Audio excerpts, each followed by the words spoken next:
Hello, good morning.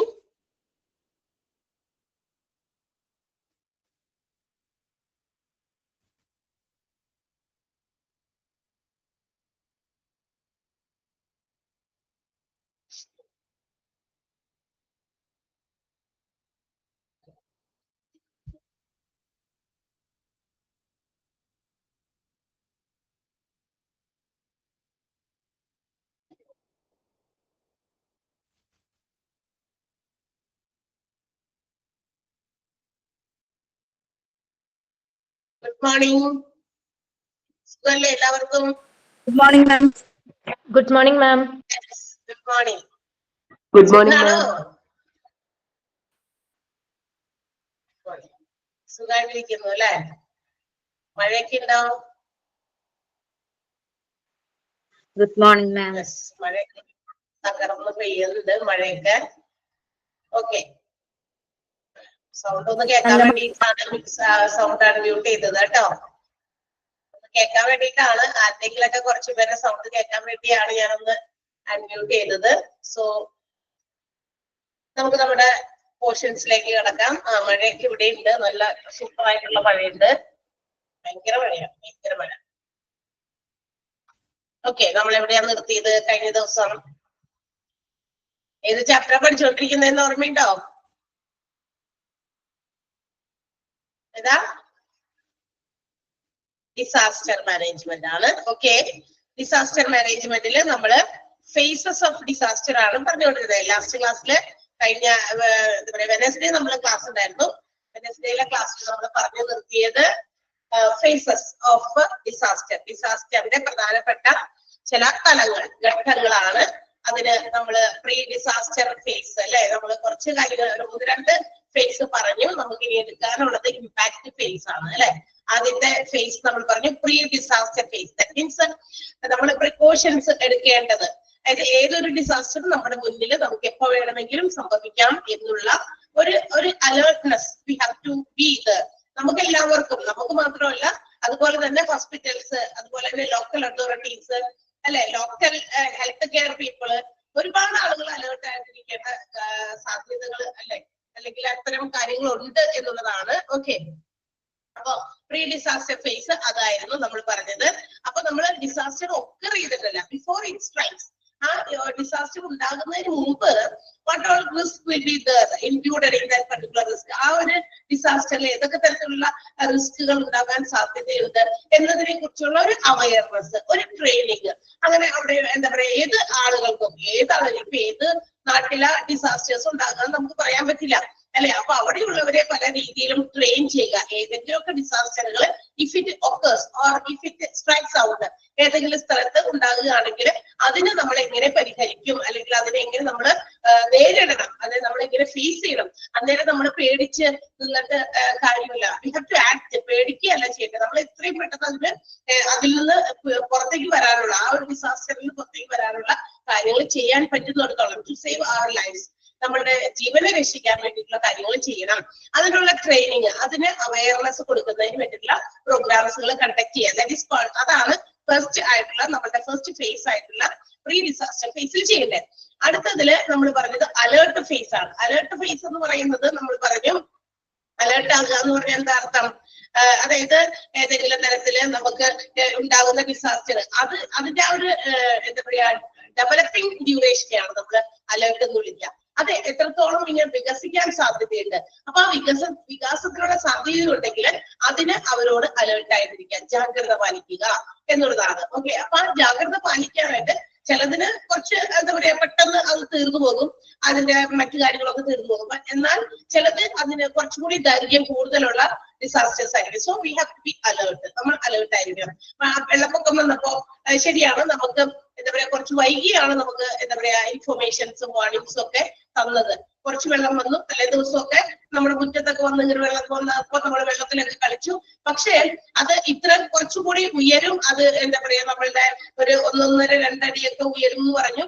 പിന്നീട് എന്താ പറയാ കൈവിട്ട് പോയപ്പോഴാണ് ഇതൊരു 6 അടിയും 4 അടിയും ഒക്കെ വരും എന്നൊക്കെ പറഞ്ഞിട്ട് പിന്നീടുള്ള ഇൻഫർമേഷൻസ് അത് പകുതിയും അധികം ആളുകൾക്ക് ആ ഇൻഫർമേഷൻസ് എത്തിയില്ല എന്നുള്ളതാണ്. ബിക്കോസ് എന്താ കാരണം അന്നേരം ആയപ്പോഴേക്കും നമ്മളുടെ കയ്യിലുള്ള നമ്മുടെ വീടുകളിലെ പവർ ഫെയിലിയർ ഒക്കെ ഉള്ളതുകൊണ്ട് മൊബൈലിന്റെ ഒക്കെ ചാർജസ് ഒക്കെ ഡൗൺ ആയിപ്പോയി, തീർന്നു പോയി. സോ അങ്ങോട്ടും ഇങ്ങോട്ടും ആരെങ്കിലും ഒക്കെ എന്തെങ്കിലും ഇൻഫർമേഷൻസ് എന്താ പറയാ ഷെയർ ചെയ്യാന്നുള്ള ആ ഒരു സാധ്യത അവിടെ ഇല്ലാതായിപ്പോയി. അപ്പൊ നമുക്ക് ആ ഒരു അലേർട്ട്നെസ് നമുക്ക് പറ്റിയില്ല. അപ്പോഴാണ് നമ്മൾ എന്ത് ചെയ്യുന്നത്, ഇത്രയും വെള്ളപ്പൊക്കത്തിലൊക്കെ ഇത്രയും വെള്ളത്തില് നീന്തിയൊക്കെ പോകേണ്ടി വന്നത് അല്ലെ.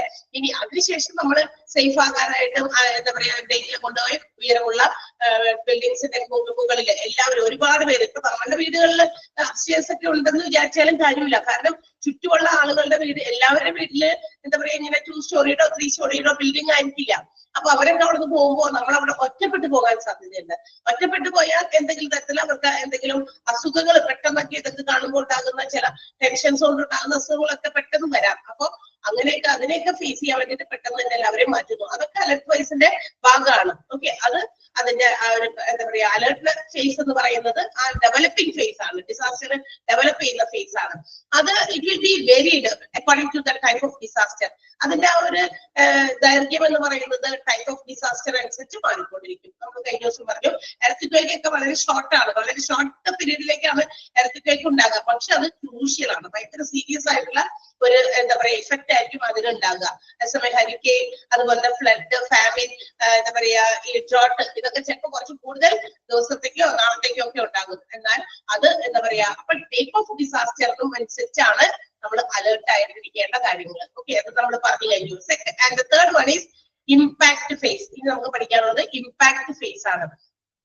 ഇവിടെ ഇമ്പാക്ട് എന്ന് പറഞ്ഞാൽ ഡിസാസ്റ്ററിന്റെ ഇമ്പാക്ട് എത്രത്തോളം ആ ഒരു കമ്മ്യൂണിറ്റിയെ അത് എന്ത് ചെയ്യുന്നു, ബാധിക്കുന്നു. ആ ഒരു ഡിസാസ്റ്റർ കൊണ്ടുണ്ടാകുന്ന effect, how it effects the community and also the needs of the community. എന്തോരം ആ ഒരു കമ്മ്യൂണിറ്റിക്ക് സഹായം ആവശ്യമുണ്ട്.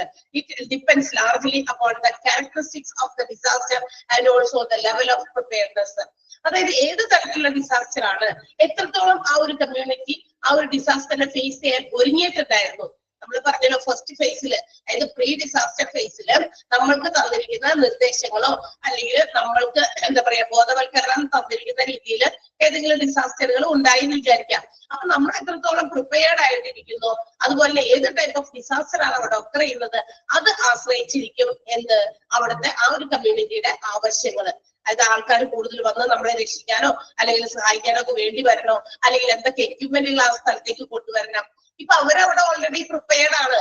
അവർ ആ ഒരു കമ്മ്യൂണിറ്റിയിൽ ആ ഒരു സമൂഹത്തില് അവിടെ അതിനുവേണ്ട റിസോഴ്സസ് എല്ലാം അവൈലബിൾ ആണെങ്കിൽ പുറത്തൊന്നും സാധനങ്ങളുടെ ആവശ്യമില്ല അല്ലെ, സാധനങ്ങളുടെയും മനുഷ്യന്മാരുടെ ആവശ്യമില്ല. Because they are prepared for that. കാരണം അവരതിനെ കുറിച്ച് ബോധ്യം വന്ന് അവരതിനു വേണ്ടി പ്രിപ്പയർഡ് ആയിരുന്നു.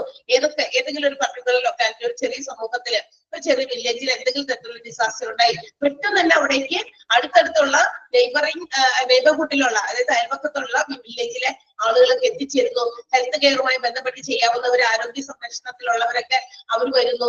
അവര് എന്താ പറയാ വണ്ടിയോ വാഹനമോ ഒക്കെ കൊണ്ടുവരുന്നു. എത്രയും പെട്ടെന്ന് അതിന്റെ വിക്ടിംസിനെ ഹോസ്പിറ്റൽസിലേക്ക് എത്തിക്കുന്നു. അപ്പൊ പിന്നെ പുറത്തു നാടുകളിൽ നിന്ന് മറ്റേതെങ്കിലും അന്യ എന്താ പറയാ നെക്സ്റ്റ് എന്താ പറയാ ഡിസ്ട്രിക്റ്റിൽ നിന്നോ അല്ലെങ്കിൽ അവിടെ നിന്നും ആളുകൾ വേണ്ടിയല്ല, because they are prepared for that. അപ്പോ the need of that community, ആ ഒരു കമ്മ്യൂണിറ്റിയുടെ ആവശ്യകത, എന്തെങ്കിലും ഡിസാസ്റ്റർ ഉണ്ടാകുമ്പോൾ അവരുടെ ആവശ്യകത എന്ന് പറയുന്നത് it depends upon the 2 things. 2 കാര്യങ്ങളാണ് അത് എന്ത് ചെയ്യാ ഡിപ്പെൻഡ് ചെയ്തിരിക്കുന്നത്. ഒന്ന് the characteristics of the disaster, അത് ആ ഡിസാസ്റ്ററിന്റെ സ്വഭാവം അനുസരിച്ചും, and second one is level of preparedness, അവർ എത്രത്തോളം അതിനുവേണ്ടി ഒരുങ്ങിയിട്ടുണ്ട് എന്നുള്ളത്. ഓക്കെ, അപ്പൊ ഈ എർത്ത്ക്വേക്സ് ഒക്കെ നമുക്കറിയാം ഇറ്റ്സ് നോട്ട് പ്രെഡിക്റ്റബിൾ. അത് നമുക്ക് പ്രെഡിക്റ്റ് ചെയ്യാൻ പറ്റാത്തതാ എപ്പോഴാ ഭൂകമ്പം ഉണ്ടാകുക, ഭൂമികുലുക്കം ഉണ്ടാകുക എന്ന്. പക്ഷെ ഇത് അങ്ങനെ പ്രെഡിക്റ്റ് ചെയ്യാൻ പറ്റാത്തതായതുകൊണ്ടും അൺഎക്സ്പെക്ടഡ് ആയതുകൊണ്ടും എന്താണ് അത് കുറച്ച് ഭയങ്കര എക്സ്ട്രീംലി ഡെഡ്ലി ആണെന്ന് പറഞ്ഞേക്കുന്നത്. എന്ന് വെച്ചാൽ അത് ഭയാനകമായിട്ടുള്ള ഒരു ഡിസാസ്റ്റർ ആണ്. അതുപോലെ തന്നെ നമുക്ക് ഈ പറഞ്ഞ പോലെ ഹരിക്കെയിൻസും സൈക്ലോൺസും ഒക്കെ കാലാവസ്ഥാ നിരീക്ഷകര് പ്രവചിക്കുന്നുണ്ട്. അത് കുറച്ചൊക്കെ പ്രഡിക്റ്റബിൾ ആണ്. എന്ന് വെച്ചാൽ അവർക്ക് നിരീക്ഷിച്ച് അവർക്ക് പറയാൻ പറ്റും ഇത്ര എന്താ പറയാ ശക്തിയിൽ കാറ്റ് വീശാൻ സാധ്യതയുണ്ട് എന്നൊക്കെ പറഞ്ഞിട്ട്. സൈക്ലോൺസ് ഒക്കെ വരുന്നതിന് മുമ്പൊക്കെ ചെറിയ ഇൻഫോർമേഷൻസ് ഒക്കെ നമുക്ക് ന്യൂസിലൂടെയും മറ്റ് സോഷ്യൽ മീഡിയ വഴിയൊക്കെ ഇന്ന് ഷെയർ ചെയ്യപ്പെടുന്നുണ്ട്. ഓക്കെ, അതൊക്കെ കുറച്ചുകൂടി പ്രഡിക്റ്റബിൾ ആണ്. എന്നാൽ മറ്റേത് എർത്ത് അൺപ്രഡിക്റ്റബിൾ ആണ്. അതുകൊണ്ട് തന്നെ അതിന്റെ കൊണ്ടുണ്ടാകുന്ന ആഫ്റ്റർ ഇഫക്റ്റുകളും മോസ്റ്റ് എക്സ്ട്രീംലി ഡെഡ്ലി ആണ്. പെട്ടെന്ന് അത് ഗൗരവമായ ഒരു പ്രശ്നമായിട്ട് തീരും. കാരണം ആളുകളൊക്കെ ഇഷ്ടംപോലെ പേര് ഭൂമി കുലുങ്ങുമ്പോൾ കെട്ടിടങ്ങൾക്ക് കുലുക്കം സംഭവിക്കും, ചിലത് കിടിഞ്ഞു വീഴും. അതിന്റെ ചോട്ടിൽ കിടന്ന് അതിനകത്ത് കിടന്നുറങ്ങുന്ന ആളുകൾക്ക് അല്ലെങ്കിൽ അതിന്റെ ഉള്ളിലായിരിക്കുന്ന ആളുകൾക്ക് എന്ത് ചെയ്യും, അവരുടെ ജീവനം അപകടത്തിലാവും അല്ലെ. അതുകൊണ്ടാണ് പറയുന്നത്. ഓക്കെ, ഇനി most of the deaths in earth നമുക്കറിയാം. എർത്ത് ഉണ്ടാകുമ്പോൾ ഒരുപാട് ആളുകൾ മരിക്കുന്നുണ്ട്. എങ്ങനെയൊക്കെയാ മരിക്കുന്നത്? ഡ്യൂ ടു ക്രഷിംഗ് ഓഫ് എന്തെങ്കിലും സാധനങ്ങൾ ഇടിഞ്ഞു വീഴുന്നത്, അതുകൊണ്ടുണ്ടാകുന്ന മുറിവുകൾ കൊണ്ട്. പിന്നെ എന്താ പറയാ, അതിന് ശേഷം അതായത് അത്തരം ഈ എർത്ത് ഉണ്ടായി കഴിയുമ്പോഴേ പെട്ടെന്ന് തന്നെ ചിലപ്പോ എവിടെയെങ്കിലുമൊക്കെ ചില ഫയറുകളൊക്കെ എന്താ പറയാ തീപിടുത്തമൊക്കെ ഉണ്ടാകും. കാരണം വയറൊക്കെ ഷോർട്ടായിട്ട് ചിലപ്പോ എന്തെങ്കിലുമൊക്കെ തീ കത്തിച്ചുകൊണ്ടിരിക്കുന്ന സമയത്തോ ഒക്കെ ആയിരിക്കാം. അപ്പൊ വയറൊക്കെ ഷോർട്ടായിട്ടും ഒക്കെ തീപിടുത്തം ഉണ്ടാകും. അപ്പൊ അഡീഷണൽ ഡെത്ത്സ് ഉണ്ടാകും. അതായത് എർത്ത് ക്വൈക്ക് കൊണ്ടുണ്ടാകുന്ന ഡെത്തിന് പുറമെ ഫയറും കൂടി പൊട്ടിപ്പുറപ്പെട്ടിട്ട് എന്ത് വയ്ക്കും, additional deaths due to burns, അതായത് തീപ്പൊള്ളലൊക്കെ ആയിട്ട് ഭയങ്കരമായിട്ടുള്ള അത്തരം അപകടങ്ങളും അല്ലെങ്കിൽ മരണങ്ങളും കൂടുതൽ സംഭവിക്കാറുണ്ട്. അപ്പൊ എർത്ത് ക്വേക്കിന്റെ ഒരു level of mortality is very high. Earth quake കൊണ്ടുണ്ടാകുന്ന മരണനിരക്ക് എന്ന് പറയുന്നത് വളരെ ഹൈ ആയിരിക്കും. കാരണം രണ്ട് കാരണങ്ങളാണ്. ഒന്ന് ഭൂമി കുലുക്കം, അപ്പൊ സാധനങ്ങളൊക്കെ ഇടിഞ്ഞു വീണ് അങ്ങനെ മരണനിരക്കുണ്ട്. അതുകൂടാതെ ഇത്തരം സാഹചര്യങ്ങളിൽ എന്തുണ്ടാകും, പല സ്ഥലങ്ങളിലും തീപിടുത്തം കൂടി അതിന്റെ ഒപ്പം ഉണ്ടാകും. അപ്പൊ അങ്ങനെ വരുമ്പോ ബേൺസ് കൊണ്ട്, അതായത് പൊള്ളലേറ്റിട്ടും ചിലപ്പോൾ എന്ത് ചെയ്യും, മരണങ്ങൾ സംഭവിക്കും. സോ രണ്ട് രീതിയിലാണ് ഈ എർത്ത് ക്വേക്കിന്റെ നാശനഷ്ടങ്ങൾ മനുഷ്യരിൽ വിതയ്ക്കുന്നത്. സോ അതുകൊണ്ട് തന്നെ നമുക്ക് പറയാം mortality rate during the earthquake is very high. ഒരു high level of mortality rate ആണ് എന്തിനുണ്ടാകുന്നത്, എർത്ത് ക്വേക്ക് കൊണ്ട് ഉണ്ടാകുന്നത്. And also due to falling objects, ഒത്തിരി സാധനങ്ങൾ ഇടിഞ്ഞു വീണ് ആളുകളുടെ എവിടെയെങ്കിലുമൊക്കെ വീഴുമല്ലോ. അപ്പൊ ഈ എർത്ത് ക്വേക്ക് രണ്ട് രീതിയിൽ വന്നാലും രണ്ട് രീതിയിലുള്ള ഇമ്പാക്ട് ഉണ്ടാകുന്നത്. During the day time and during the night. രാത്രിയിൽ എർത്ത് ക്വേക്ക് ഉണ്ടാകുമ്പോഴും ഡേ ടൈമിൽ എർത്ത് ക്വേക്ക് ഉണ്ടാകുമ്പോഴും ഉണ്ടാകുന്ന ഒരു ചെറിയ വ്യത്യാസം അവർ പറയുന്നുണ്ട്. ഇപ്പൊ ഡ്യൂറിംഗ് നൈറ്റ് ആണെങ്കിൽ, രാത്രിയിൽ ഉണ്ടാകുന്ന ഈ എർത്ത് ക്വേക്ക് ആണെങ്കിൽ ചിലപ്പോൾ ആളുകൾ അറിയില്ല, നമുക്ക് ഫീൽ പോലും ചെയ്യില്ല അല്ലെ. പെട്ടെന്ന് കുലുങ്ങി ഇടിഞ്ഞൊഴിഞ്ഞ് വീണ് അത്രയും എന്താ പറയാ വെൽ എസ്റ്റാബ്ലിഷ്ഡ് അല്ലാത്ത ബിൽഡിംഗ് ഒക്കെ ആണെങ്കിൽ, എന്ന് വെച്ചാൽ അത്രയധികം വലിയ കാര്യമൊന്നും കൊടുത്തിട്ട് പണിയാൻ പറ്റാത്ത ബിൽഡിംഗ് ഒക്കെ ആണെങ്കിൽ പെട്ടെന്ന് അത്തരം കുലുക്കത്തിൽ തന്നെ ഇടിഞ്ഞൊഴിഞ്ഞ് വീഴും അല്ലെ. അപ്പൊ അങ്ങനെ വീഴുമ്പോ നമ്മളുടെ എന്താ പറയാ ശരീരത്തിന്റെ ഏതൊക്കെ ഭാഗത്താണെന്ന് അറിയാം. പെൽവിസ് എന്താ, the place between or the എന്താ പറയാ place between our stomach and the thigh, നമ്മുടെ ഈ തുടയുടെയും വയറിന്റെയും ഭാഗത്തുള്ള ഇടയിലുള്ള ഒരു സ്ഥലം, അവിടേക്ക് അതുപോലെ കിടക്കുകയാണല്ലോ നമ്മള് രാത്രി സമയത്തില്. പിന്നെ തൊറാക്സില്, അതുപോലെ നെഞ്ചിന്റെ അവിടെ, ചെസ്റ്റിന്റെ ഭാഗത്ത്, അതുപോലെ സ്പൈനൽ കോഡില് ചിലപ്പോ ചിലരൊക്കെ ഇങ്ങനെ അപ് ഡൗൺ ആയിട്ട് കിടക്കും അല്ലെ, ഇങ്ങനെ കമിഴ്ന്നൊക്കെ കിടക്കും. അപ്പൊ അങ്ങനെ ഉണ്ടാകുന്ന ഒരു എന്താ പറയാ സ്ഥലങ്ങളിലേക്കൊക്കെ എന്ത് ചെയ്യും, ഇത്രയും വലിയ വലിയ ഒബ്ജക്ട്സുകൾ വന്ന് വീഴും. ചിലപ്പോ റിമെയിൻസ് ഓഫ് ദ ബിൽഡിംഗ് ആയിരിക്കാം, ബിൽഡിങ്ങിന്റെ അവശിഷ്ടങ്ങളൊക്കെ വന്ന് വീഴാനൊക്കെ സാധ്യതയില്ല. അപ്പൊ കൂടുതൽ ഫ്രാക്ചേഴ്സ് ഇത്തരം സ്ഥലങ്ങളിലായിരിക്കും കൂടുതലും സംഭവിക്കാം. Because we are laying down, കാരണം നമ്മൾ കിടന്നേക്കാണ്. അതേസമയം ഡ്യൂറിംഗ് ദ ഡേ ടൈമിലാണെങ്കിൽ ഇഞ്ചുറീസ് ഉണ്ടാകുന്നത് ചിലപ്പോൾ നമ്മുടെ തോള്, ഷോൾഡേഴ്സില്, ആംസില്, അതുപോലെ കാലില്, അല്ലെങ്കിൽ കോളർ ബോൺ, ഇവിടെയൊക്കെ ഷോൾഡർ ആണ് ഇവിടെ ഉദ്ദേശിക്കുന്നത്. പിന്നെ നമ്മുടെ സ്കള്ളില്, തലയ്ക്കൊക്കെ ആയിരിക്കും വന്ന് വീഴുക. അപ്പൊ ഈ രണ്ട് രീതിയിലുമായിരിക്കും എർത്ത് ക്വേക്ക് കൊണ്ട് ഉണ്ടാകുന്ന അപകടങ്ങൾ കൂടുതൽ ഉണ്ടാകുക. അതൊക്കെയാണ് അവരാ പറഞ്ഞിരിക്കുന്നത്. ഓക്കെ, അപ്പൊ ഡിസാസ്റ്റർ ഒക്കെ ചെയ്യുമ്പോൾ പല രീതിയിലാണ്, പല ടൈപ്പിലാണ് വരിക. അതിന് വേണ്ടിയിട്ട് ദ ലെവൽ ഓഫ് പ്രിപ്പയർനെസ്, എത്രത്തോളം ആ ഭാഗത്തുള്ള ആ ഒരു സൊസൈറ്റി, ഒരു കമ്മ്യൂണിറ്റി എത്രത്തോളം ഒരുങ്ങിയിട്ടുണ്ട്, പ്രിപ്പയർഡ് ആയിട്ടുണ്ട് എന്നുള്ളത് കൂടി ഡിപ്പെൻഡ് ചെയ്തിരിക്കും. അതിനു വേണ്ടിയിട്ട് നമ്മൾ മറ്റുള്ളവരിൽ നിന്ന് അവരുടെ സഹായം നമ്മൾ ഉപയോഗിക്കുന്നത്. If we are already prepared, നമ്മൾ അത്തരം സാഹചര്യങ്ങളെ നമ്മൾ ഓവർകം ചെയ്യാൻ വേണ്ടി, ഫേസ് ചെയ്യാൻ വേണ്ടി നമ്മൾ പ്രിപ്പയർഡ് ആണെങ്കിൽ അധികം ആളുകളോ അല്ലെങ്കിൽ മറ്റ് റിസോഴ്സസോ മറ്റ് സ്ഥലങ്ങളിൽ നിന്നൊന്നും കൊണ്ടുവരേണ്ട ആവശ്യമൊന്നുമില്ല. ക്ലിയർ ആയോ? ആ ഒരു പാരഗ്രാഫ്, 2 പാരഗ്രാഫാണ് പറഞ്ഞത്, 2 കുഞ്ഞു പാരഗ്രാഫ്. ഇമ്പാക്ട് ഫേസ് ക്ലിയർ ആയോ? വായിച്ചു നോക്കണം. ഒരുപാട് സാധനങ്ങൾ നമുക്ക് അണ്ടർലൈൻ ചെയ്യാറുണ്ട്. ഓക്കെ, ഫസ്റ്റ് സെന്റൻസ് അണ്ടർലൈൻ ചെയ്യണം. The need of the community during this phase. This phase എന്ന് പറയുന്നത് impact phase. Okay, impact phase എന്ന് തന്നെ പറയണം. ഈ ഒരു ഫേസില് നമ്മുടെ സമൂഹത്തിന് എന്താ പറയാ പല ആവശ്യങ്ങള്, മറ്റെന്തെങ്കിലും തരത്തിലുള്ള ആവശ്യങ്ങൾ വേണമെന്നുള്ളത് എന്തിനെ ആശ്രയിച്ചിരിക്കും? ഒന്ന് ഡിസാസ്റ്ററിന്റെ സ്വഭാവവും, മറ്റൊന്ന് എത്രത്തോളം നമ്മൾ അതിനു വേണ്ടി ഒരുങ്ങി എന്നുള്ളതും. ഓക്കെ, നമ്മൾ പറഞ്ഞു. അതിന് എക്സാമ്പിൾ പോലെ അവർ പറയുന്നതാ, ഇപ്പൊ എർത്ത് ക്വേക്ക് ഒക്കെ ഉണ്ടാകുമ്പോൾ അൺഎക്സ്പെക്ടഡ് ആണ്, നമുക്ക് പ്രതീക്ഷയില്ല ഇങ്ങനെ വരുമെന്നൊക്കെ. അതുകൊണ്ട് നമ്മുടെ ഡെത്ത്, അതായത് ഡെത്ത് റേറ്റ് ഒക്കെ വളരെ കൂടുതലായിരിക്കും. കുറച്ച് മാരകമായ അപകടങ്ങളായിരിക്കും കൊണ്ടുണ്ടാക്കുക. Because we are not prepared. കാരണം അവിടെ നമ്മൾ പ്രിപ്പയർഡ് അല്ല. കാരണം എന്താ, ഇത് പെട്ടെന്ന് ഉണ്ടാകുന്നതാണ്, പെട്ടെന്നാണ്. അതേസമയം ഹരിക്കെയിൻ, ഫ്ലഡ്, ഫാമിലൊക്കെ വരുമ്പോ, അല്ലെങ്കിൽ സൈക്ലോൺസ് ഒക്കെ വരുമ്പോ കുറച്ചുകൂടി പ്രെഡിക്റ്റബിൾ ആണ്. അപ്പൊ നമുക്ക് കുറച്ച് പ്രിപ്പയർ ചെയ്യാനുള്ള സമയമുണ്ട് ഇവിടെ ഉദ്ദേശിക്കുന്നത്. ഓക്കെ, ആ 2 സെന്റൻസും അണ്ടർലൈൻ ചെയ്യുക. ഹുസീന ഏതാ മനസ്സിലാകാത്തത്? ഹുസീനയ്ക്ക് ഏത് ഭാഗം മനസ്സിലാവാത്തത് ഇതിനകത്ത് അത് പറയാമോ? അടുത്തയില് ഹരിക്കെയിൻസ് എന്ന് പറഞ്ഞത് കഴിഞ്ഞ ക്ലാസ്സിൽ ഉണ്ടായിരുന്നില്ലേ? ശക്തിയായ കാറ്റ്, ശക്തിയായ കാറ്റ്. ഇതിന്റെ വേറെ എവിടെയും നമ്മൾ മെൻഷൻ ചെയ്തതാണ് ഹരിക്കെയിൻസ് എന്ന് പറയുന്നത്. I think beginning of the chapter. Okay, second പാരയിൽ എന്തൊക്കെയാ പറഞ്ഞേക്കണെന്ന് നോക്കിയേ. സെക്കൻഡ് പാരയിൽ അതായത് കൂടുതലും എർത്ത് ഉണ്ടാകുന്നത് ക്രഷിംഗ് ഇഞ്ചുറീസ് ആണെന്ന്. എന്ന് വെച്ചാൽ എന്താ, നമ്മുടെ പല സാധനങ്ങൾ ഇങ്ങനെ മേത്തോട്ടൊക്കെ വീണിട്ട് ഉണ്ടാകുന്ന ഇഞ്ചുറീസിനാണ് കൂടുതലും ഈ എർത്ത് സമയത്ത് ഉണ്ടാകുക. ഓക്കെ, നെറ്റ് സ്ലോ ആണോ? ഓക്കെ, കുഴപ്പമില്ല. പിന്നെ അഡീഷണൽ ഡെത്ത് കൂടി ഉണ്ടാകാൻ സാധ്യതയുണ്ട്. എന്ത്, ഈ സാധനങ്ങൾ ഇടിഞ്ഞൊഴിഞ്ഞ് വീണത് മാത്രമല്ല, ഈ എർത്ത് ഉണ്ടാകുമ്പോൾ ബിൽഡിങ്സ് ഇങ്ങനെ ക്രഷ് ചെയ്യുന്ന സമയത്ത്, ഇടിഞ്ഞു വീഴുന്ന സമയത്ത് ഫയറും അതിനകത്ത് പൊട്ടിപ്പുറപ്പെടാറുണ്ട്. ഈ വയറൊക്കെ വന്നിട്ട് അവിടെയൊക്കെ ഷോർട്ടായിട്ട് അല്ലെങ്കിൽ കൂട്ടിമുട്ടിയൊക്കെ പലതരത്തിലും തീപിടുത്തവും ഉണ്ടാകാറുണ്ട്. അപ്പൊ 2 തരം എന്താ പറയാ അപകടമാണ് ഇതിന്റെ ഉള്ളിൽ മറിഞ്ഞിരിക്കുന്ന എർത്ത്. മനസ്സിലായി? അപ്പൊ അഡീഷണൽ ഡെത്തും ഉണ്ടാകാൻ സാധ്യതയുണ്ട് ഡ്യൂ ടു ഫയർ കൊണ്ടും ഉണ്ടാകാറുണ്ട്. അങ്ങനെ വരുമ്പോ പറയുന്നത് എർത്ത് കൊണ്ടുണ്ടാകുന്ന ഇഞ്ചുറീസ്, അതുപോലെ ഡെത്ത്, അതിന്റെ മോർട്ടാലിറ്റി റേറ്റ് എന്ന് പറഞ്ഞാൽ മരണനിരക്ക് വളരെ ഹൈ ആയിരിക്കും. അതാണ് സെന്റൻസിൽ അവിടെ എങ്ങാണ്ട് പറഞ്ഞിട്ടുണ്ട് അല്ലെ? ബൈ ഫോളിംഗ് ഒബ്ജക്ട്സ്, സാധനങ്ങൾ ഇടിഞ്ഞു വീണുണ്ടാകുന്ന മരണനിരക്ക് വളരെയധികം കൂടുതലായിരിക്കും. എല്ലാ സെന്റൻസും ഇമ്പോർട്ടന്റ് ആണ് കേട്ടോ. Okay, in earthquakes there is a high level of, ആ സെന്റൻസ് ഒന്ന് അണ്ടർലൈൻ ചെയ്യാം. ആദ്യത്തെ പാരഗ്രാഫില് 2 സെന്റൻസ് അണ്ടർലൈൻ ചെയ്തു. അതിനുശേഷം രണ്ടാമത്തെ പാരഗ്രാഫില് 3ാമത്തെ സെന്റൻസ് ആണ് കേട്ടോ. In earthquakes there is a high level of mortality as a result of people being crushed by falling objects. ഒരുപാട് സാധനങ്ങളൊക്കെ ഇടിഞ്ഞു വീണ് ആളുകളുടെ മേൽ വീഴാൻ സാധ്യതയുള്ളത് കൊണ്ട് എർത്ത് സമയത്തുള്ള മരണനിരക്ക് വളരെ ഹൈ ആയിരിക്കും എന്നാണ് സെന്റൻസിന്റെ അർത്ഥം. പിന്നെയും അടുത്ത സെന്റൻസ് അണ്ടർലൈൻ ചെയ്യണം. earthquakes at night are more deadly. കൂടുതലും ഭയാനകമായുള്ള മരണനിരക്കുകൾ ഉണ്ടാകാൻ സാധ്യതയുള്ളത് രാത്രിയിൽ ഉണ്ടാകുന്ന ഭൂകമ്പമാണ്. കാരണം അപ്പോൾ സാധനങ്ങളൊക്കെ വന്ന് നമ്മളിങ്ങനെ കിടക്കാണ്, ലൈവ് പൊസിഷനിലാണല്ലോ.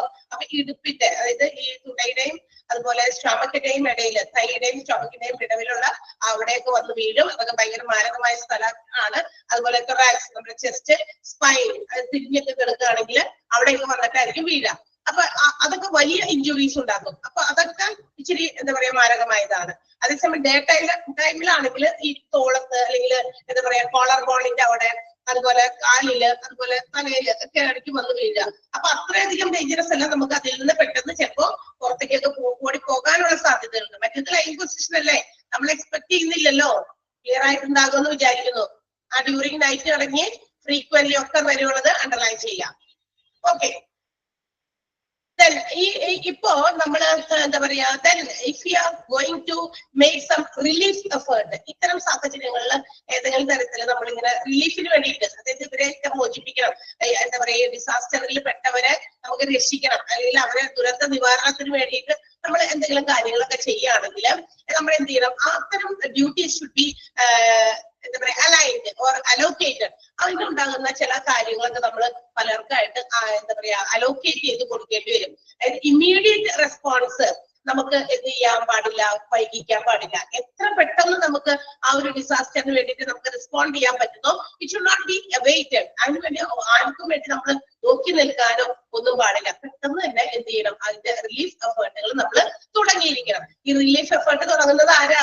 ബാക്കി ജീവനോടെ നിൽക്കുന്ന ആൾക്കാര്, കുഴപ്പമൊന്നുമില്ലാത്ത ആൾക്കാര് പെട്ടെന്ന് തന്നെ അതിനുള്ള കാര്യങ്ങളെല്ലാം തന്നെ ചെയ്യണം. അതിന് ലോക്കൽ എഫേർട്സ് നമ്മൾ എടുക്കണം. അതുപോലെ തന്നെ സമൂഹം, കമ്മ്യൂണിറ്റി അതിനുവേണ്ടി പ്രിപ്പയർഡ് ആയിരിക്കണം. അതിനുള്ള കാര്യങ്ങളൊക്കെയാണ് നമ്മൾ ഫസ്റ്റ് ഫേസിൽ പറയുന്നത്. ആ സമൂഹം എവിടെയാണോ, ഇപ്പൊ ചിലപ്പോ ഒരു പ്രത്യേക ഗ്രാമത്തിലാണെങ്കിൽ അവിടെ 2-3 വീട്ടുകാരെയോ അല്ലെങ്കിൽ കുറച്ച് ആളുകളെ മാത്രം ബാധിക്കുന്ന എന്തെങ്കിലും ഡിസാസ്റ്റർ ഒക്കെ ചെയ്തു എന്ന് വിചാരിക്കാം. അപ്പൊ അങ്ങനെ വരുമ്പോ നമ്മൾക്ക് അതായത് അതിനകത്ത് പെടാത്ത ആളുകൾ ആരെങ്കിലും ഒക്കെ ഉണ്ടെങ്കിൽ പെട്ടെന്ന് തന്നെ അവരെ കൊണ്ട് പറ്റുന്ന രീതിയിലുള്ള സഹായങ്ങളൊക്കെ ചിലപ്പോൾ ആരെങ്കിലും വിളിച്ചറിയിക്കാനാണെങ്കിൽ അങ്ങനെ അവരെ എന്തെങ്കിലും രീതിയിൽ രക്ഷപ്പെടുത്തി പുറത്തേക്ക് കൊണ്ടുവരാനാണെങ്കിൽ വാഹനമോ അല്ലെങ്കിൽ മറ്റേതെങ്കിലും രീതിയിലോ ആണെങ്കിൽ ആ രീതിയിൽ അങ്ങനെ അപ്പൊ എവറി എഫേർട്സ് എന്ത് രീതിയിലുള്ള എഫേർട്ടുകളാണെങ്കിലും അത് പെട്ടെന്ന് തുടങ്ങണം. Should not be waited. അത് എന്തിനു വേണ്ടി നമുക്ക് എന്ത് ചെയ്യാൻ പാടില്ല, വൈകാൻ പാടില്ല, നോക്കി നിൽക്കാനായിട്ട് പാടില്ല. അപ്പൊ കമ്മ്യൂണിറ്റിയും ലോക്കൽ എഫേർട്ടും ഒക്കെ കൃത്യമായിട്ട് പ്രൊവൈഡ് ചെയ്യണം എന്നൊക്കെയാണ് ആ സെനൻസിൽ പറഞ്ഞിരിക്കുന്നത്. ഇനി അതിന് വേണ്ടിയിട്ട് there should be a plan. അതിന് വേണ്ടിയിട്ട് എല്ലാ രീതിയിലും ഇത്തരം റിലീഫ് ആക്ടിവേഷൻ പ്ലാൻ നമ്മൾ ഉണ്ടാക്കണം. പെട്ടെന്ന് അതിന് എങ്ങനെ നമുക്ക് നേരിടാൻ പറ്റും അതിനുള്ള പ്ലാനിങ് നമുക്ക് ഉണ്ടായിരിക്കണം. ആൻഡ് ഓൾസോ റെസ്പോൺസ് മെക്കാനിസം, അതിനെ റെസ്പോണ്ട് ചെയ്യാനുള്ള ഒരു മെക്കാനിസം എന്ന് വെച്ചാൽ അതിന് വേണ്ടിയിട്ടുള്ള ഒരു രീതി അല്ലെങ്കിൽ ഒരു ടെക്നിക്ക് കയ്യിലുണ്ടായിരിക്കണം. അതിന് വേണ്ടിയിട്ട് എന്ത് ചെയ്യണം, ഈ പറഞ്ഞ പോലെ നമ്മളുടെ ഡിസാസ്റ്റർ ഒക്കർ ചെയ്ത സ്ഥലത്ത് എന്താ പറയാ കൂടുതൽ പ്രാവശ്യം നമ്മൾ മോണിറ്റർ ചെയ്യണം. അങ്ങനെ ഇറക്കിക്കോ അങ്ങനെയൊക്കെ ഉണ്ടെങ്കിൽ ചിലപ്പോൾ അടിയിലും ഇനിയും കിട്ടാത്ത ആൾക്കാരോ അല്ലെങ്കിൽ ചിലപ്പോൾ അവിടെ ജീവനോടെ അതിന്റെ അടിയിൽപ്പെട്ടവരോ നമ്മൾ അങ്ങനത്തെ ഒരുപാട് വാർത്തകളൊക്കെ കണ്ടിട്ടുള്ളവരല്ലേ അല്ലെ? നിങ്ങളൊക്കെ വായിച്ചിട്ടുണ്ടായിരിക്കും, കണ്ടിട്ടുണ്ടായിരിക്കും, വീഡിയോസ് പോലും നമ്മൾ കണ്ടിട്ടുണ്ടായിരിക്കും. ചില ബിൽഡിങ്സ് ഒക്കെ തകർന്നു വീണിട്ട് അടിയിൽ ജീവനോടെ തന്നെ ആളുകൾ കിടക്കുന്നത്.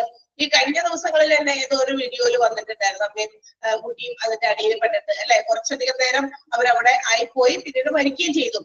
അപ്പൊ അതന്നെ അപ്പൊ ചൂരൽമലയിലും ഒക്കെ ഉണ്ടായിട്ടുണ്ട്. അപ്പൊ അങ്ങനെയുള്ള ഒരുപാട് കാര്യങ്ങൾ നമ്മൾ കേൾക്കുന്നതാണ്. ഇതൊക്കെ തന്നെ എന്തുകൊണ്ട് റിലീഫിന് വേണ്ടിയിട്ട് നമ്മൾ എടുക്കുന്ന എഫേർട്ടുകൾ വെയിറ്റ് ചെയ്യുന്നത് കൊണ്ടാണ്, അല്ലെങ്കിൽ അതിന് എന്താ പറയുക ഇമീഡിയറ്റ് ആയിട്ട് റെസ്പോൺസ് കൊടുക്കാത്തത് കൊണ്ടായിരിക്കും. So there should be an active mechanism. അതിന് വേണ്ടിയിട്ടൊരു നല്ല ആക്റ്റീവ് മെക്കാനിസം ആ ഒരു പ്രത്യേക നാട്ടിലൊക്കെ ഉണ്ടാക്കിയെടുക്കണം. മാത്രമല്ല ഇടയ്ക്കിടയ്ക്ക് അവിടെ മോണിറ്റർ ചെയ്യാം അത്തരം സ്ഥലങ്ങൾ പോയിട്ട്. അതുപോലെ തന്നെ ഓരോ അപ്ഡേറ്റിംഗ് മെഷേഴ്സ് അവിടെ ഉണ്ടായ കാര്യങ്ങളൊക്കെ അപ്ഡേറ്റ് ചെയ്തുകൊണ്ടിരിക്കുക. And also if they need some assistance from outside, അതിന് മാത്രമല്ല ഇനി എന്തെങ്കിലും സഹായം നമ്മളെ കൊണ്ട് പറ്റുന്നില്ല അപ്പൊ നമ്മൾ എന്ത് ചെയ്യണം, പുറത്തുനിന്നുള്ള സഹായം യാചിക്കുക, അപേക്ഷിക്കുക, റിക്വസ്റ്റ് ചെയ്യുക അല്ലെ, അതിനുള്ള കാര്യങ്ങളും ചെയ്യുക. അപ്പൊ ഇതെല്ലാം ഈ ഫേസിൽ ചെയ്യേണ്ടതാണ്. ഏതിന്റെ impact phase, that means when the disaster occur ചെയ്യുന്ന സമയത്ത് ചെയ്യേണ്ട കാര്യങ്ങളൊക്കെയാണ് ഈ പറഞ്ഞത്. ക്ലിയർ ആയോ? ഡ്യൂറിങ് ദിസ് ഫേസ് എന്നുള്ളത് ആ ഒരു സെന്റൻസിനകത്ത് ഒന്ന് അണ്ടർലൈൻ ചെയ്യണം. ഡ്യൂറിങ് ദിസ് ഫേസ് എന്ന് പറയുന്നത് ഇമ്പാക്ട് ഫേസ് ആണ് കേട്ടോ. During impact phase planning will include activation of the എന്തിനെ കുറിച്ചൊക്കെ പ്ലാൻ ചെയ്യണം, response mechanism, daily monitoring, updating of response measures, if necessary coordinating outside assistance. പുറത്തുനിന്ന് സഹായം ആവശ്യമെങ്കിൽ അതും കൂടി നമ്മൾ ഏകോപിപ്പിക്കണം, കോർഡിനേറ്റ് ചെയ്യണം. ക്ലിയർ? ആ സെന്റൻസ് അണ്ടർലൈൻ ചെയ്യുക. അതിന്റെ മുന്നത്തെ പാരഗ്രാഫിലൊന്നും അണ്ടർലൈൻ ചെയ്യാറില്ല, ജസ്റ്റ് പറഞ്ഞേക്കുന്ന കാര്യമാണ്. ഇഫക്റ്റീവ് ആയിട്ട് റിലീഫ് പ്രോഗ്രാം നമ്മൾ ചെയ്യണം, റിലീഫിന് വേണ്ട എഫേർട്ട് എടുക്കണം എന്നൊക്കെ പറഞ്ഞിട്ടുള്ളൂ. അത് എല്ലാവരും അതിൽ പാർട്ടിസിപ്പേറ്റ് ചെയ്യണം. ലോക്കലിലുള്ളവര് അതുപോലെ തന്നെ മറ്റ് കമ്മ്യൂണിറ്റീസിലുള്ളവര് അതൊക്കെ പുറത്തുനിന്ന് വേണമെങ്കിൽ അവിടത്തൊക്കെ. ക്ലിയർ ആണല്ലോ? അടുത്തത് പോസ്റ്റ് ഇമ്പാക്ട് ഫേസ് ആണ്. ഓക്കെ, അത് ഇമ്പാക്ട് ഫേസ് കഴിഞ്ഞു. അത് കഴിഞ്ഞിട്ടുള്ള പോസ്റ്റ് ഇമ്പാക്ട്, അതായത് ഡിസാസ്റ്റർ ഒക്കർ ചെയ്ത് കഴിഞ്ഞു. ഇനി അതിന്റെ ബാക്കി കാര്യങ്ങളാണ്. അത് കഴിഞ്ഞിട്ട് വരുന്ന കാര്യങ്ങളൊക്കെ നമ്മൾ എങ്ങനെ ഹാൻഡിൽ ചെയ്യണം. So after occurring of that particular disaster, ഏതെങ്കിലും തരത്തിലുള്ള ഡിസാസ്റ്റർ ഒക്കർ ചെയ്ത് കഴിഞ്ഞാൽ ഇതിന്റെ after effect will be for a few days അല്ലെ, അല്ലെങ്കിൽ സെവറൽ മന്ത്സ്. അതിന്റെ ആഫ്റ്റർ ഇഫക്ട് എത്ര നാളത്തേക്ക് ഉണ്ടായിരിക്കും? ചിലപ്പോൾ തൊട്ടടുത്ത കുറച്ച് ദിവസങ്ങളിലേക്കോ കുറച്ച് ആഴ്ചയിലേക്കോ ചിലപ്പോൾ മാസങ്ങളോളം നീണ്ടു നിൽക്കുന്ന ചിലപ്പോ എന്താ പറയാ ആഫ്റ്റർ ഇഫക്ട് ഉണ്ടായിരിക്കും ഈ ഒരു ഫേസിൽ. ഏതില്? പോസ്റ്റ് ഇമ്പാക്ട് ഫേസിൽ. So what will we have to do? ഈ ഒരു ഫേസിൽ എന്തൊക്കെ കാര്യങ്ങൾ നമ്മൾ ചെയ്യണം, എന്തൊക്കെ ആക്ഷൻസ് ആ ലൊക്കാലിറ്റിയിൽ നമ്മൾ ചെയ്തു കൊടുക്കണം, അത്തരം ആ ഒരു ഡിസാസ്റ്ററിന്റെ സ്ഥലത്ത് എന്തൊക്കെ കാര്യങ്ങളാണ് ചെയ്യേണ്ടത്. So it's written in points. അവിടെ പോയിന്റ് ആയിട്ട് കൊടുത്തിട്ട് എന്തൊക്കെയാണ് ചെയ്യേണ്ടത്. പോസ്റ്റ് ഇമ്പാക്ട് ഫേസിൽ നമ്മൾ ചെയ്യേണ്ട ചില കാര്യങ്ങളാണ്. കാരണം ഡിസാസ്റ്റർ ഒക്കെ ചെയ്ത് കഴിഞ്ഞു, അതിനി നടന്നു കഴിഞ്ഞു. അപ്പൊ നടന്നു കഴിഞ്ഞാൽ ഇനി അവിടെ നമ്മൾ എന്തൊക്കെ കാര്യങ്ങൾ ചെയ്യണം എന്നുള്ളത് സ്റ്റെപ്പ് ബൈ സ്റ്റെപ്പ് ആയിട്ട് അവിടെ എഴുതിയിട്ടുണ്ട്. ഒന്നാമത്തേത് evacuating the survivors to safe areas and providing shelters to the homeless. എന്ത് ചെയ്യുക? ഇവാക്യുവേറ്റ് ചെയ്യുക. ആരെ ഇവാക്യുവേറ്റ് ചെയ്യാന്നവർക്ക് എന്താ? ഒഴിപ്പിക്കുക, കൊണ്ടുപോകുക. എങ്ങടേക്ക് കൊണ്ടുപോകണം? സർവൈവേഴ്സിനെ എന്ന് പറഞ്ഞാൽ ഇതിൽ നിന്ന് ദുരന്തത്തിൽ നിന്ന് രക്ഷപ്പെട്ട ആളുകളെ, ജീവനോടെ കിട്ടിയ ആളുകളെയൊക്കെ സേഫസ്റ്റ് ആയിട്ടുള്ള സ്ഥലങ്ങളിലേക്ക്, അതുപോലെ തന്നെ മറ്റേതെങ്കിലും ഷെൽട്ടേഴ്സിലേക്ക്, ഒരു എന്തെങ്കിലുമൊക്കെ താമസിപ്പിക്കാൻ പറ്റിയ അവർ ചിലപ്പോ അവരുടെ തന്നെ വീടായിരിക്കില്ല. ഇപ്പൊ നമ്മള് പറഞ്ഞില്ലേ ഈ ചൂരൽമലയിലൊക്കെ മണ്ണിടിച്ചിലൊക്കെ വന്നപ്പോ അവിടെ വീടോടെ തന്നെ പോയി, മണ്ണിനടിയിൽ പോയി ഇല്ലേ. അപ്പൊ തിരിച്ച് അവരെ വീട്ടിൽ കൊണ്ടുപോകാൻ പറ്റില്ല. അപ്പൊ അങ്ങനെയുള്ളവരെ പ്രത്യേകം ഷെൽട്ടേഴ്സിലേക്ക്, അവരുടെ വീടുകൾക്കൊന്നും സംഭവിച്ചിട്ടില്ല. ഇപ്പൊ എന്തെങ്കിലും ദുരന്തം ഉണ്ടായി, വീട്ടിലല്ല ദുരന്തം, ചിലപ്പോ പുറത്തൊക്കെ ആണെങ്കിൽ ആ വീട്ടിലേക്ക് എവിടെയാണോ അവരുടെ ഷെൽട്ടർ അവർക്ക് കൊടുക്കാൻ പറ്റുക അവിടേക്ക് എത്തിക്കുക. Evacuate the survivors to safe areas and also provide shelters for the homeless. Clear ആയോ ഒന്നാമത്തെ പോയിന്റ്? പോസ്റ്റ് ഇമ്പാക്ട് ഫേസിൽ ചെയ്യേണ്ടതാണ്. കാരണം ഇത് ചിലപ്പോൾ ഇതിന്റെ ആഫ്റ്റർ ഇഫക്ട് ഇങ്ങനെ മാസങ്ങളോളം നിൽക്കും എന്ന് പറഞ്ഞിട്ട് ദുരന്തമൊക്കെ കഴിഞ്ഞല്ലോ എന്നാൽ ഞങ്ങൾ പോട്ടെ എന്ന് പറഞ്ഞാൽ നമ്മൾ അവരെ എവിടെ ഇട്ടിട്ട് പോവുകയല്ല ചെയ്യേണ്ടത്. അവരെ സേഫ് ആയിട്ടുള്ള സ്ഥലങ്ങളിലേക്ക് മാറ്റുക. സർവൈവ് ചെയ്യുന്നവരെ, ഭയങ്കര മുറിവും ഇഞ്ചുറീസും ഒക്കെ ഉള്ളവരെ ഓൾറെഡി ഹോസ്പിറ്റൽസിലേക്ക് കൊണ്ടുപോയിട്ടുണ്ടാവും അല്ലെ. അപ്പൊ അങ്ങനെയൊക്കെ ഇതൊക്കെ കൊടുക്കുക. ഇനി അവർക്ക് വേണ്ട, അവരെ കൊണ്ടുപോയി ആക്കിയാൽ മാത്രം പോരാ, അവർക്ക് വേണ്ട ഫുഡോ വാട്ടറോ അങ്ങനെയൊക്കെ അത്യാവശ്യം വേണ്ടതെന്ന് വെച്ചാൽ അത്തരം കാര്യങ്ങളൊക്കെ അവർക്ക് വേണ്ടി ചെയ്തു കൊടുക്കുക. Providing food and water. Next one, continuing the triage and transportation of the injured to appropriate facilities. അതിനുശേഷം എന്ത് ചെയ്യാം, അവിടെ ഭയങ്കരമായ മുറിവും ഇഞ്ചുറീസ് ഒക്കെ ഉണ്ടായിരിക്കുന്ന ആളുകളെ പെട്ടെന്ന് തന്നെ ട്രയേജ് കൊടുക്കുക. Triage means to sort out, ഇങ്ങനെ തരംതിരിക്കുക.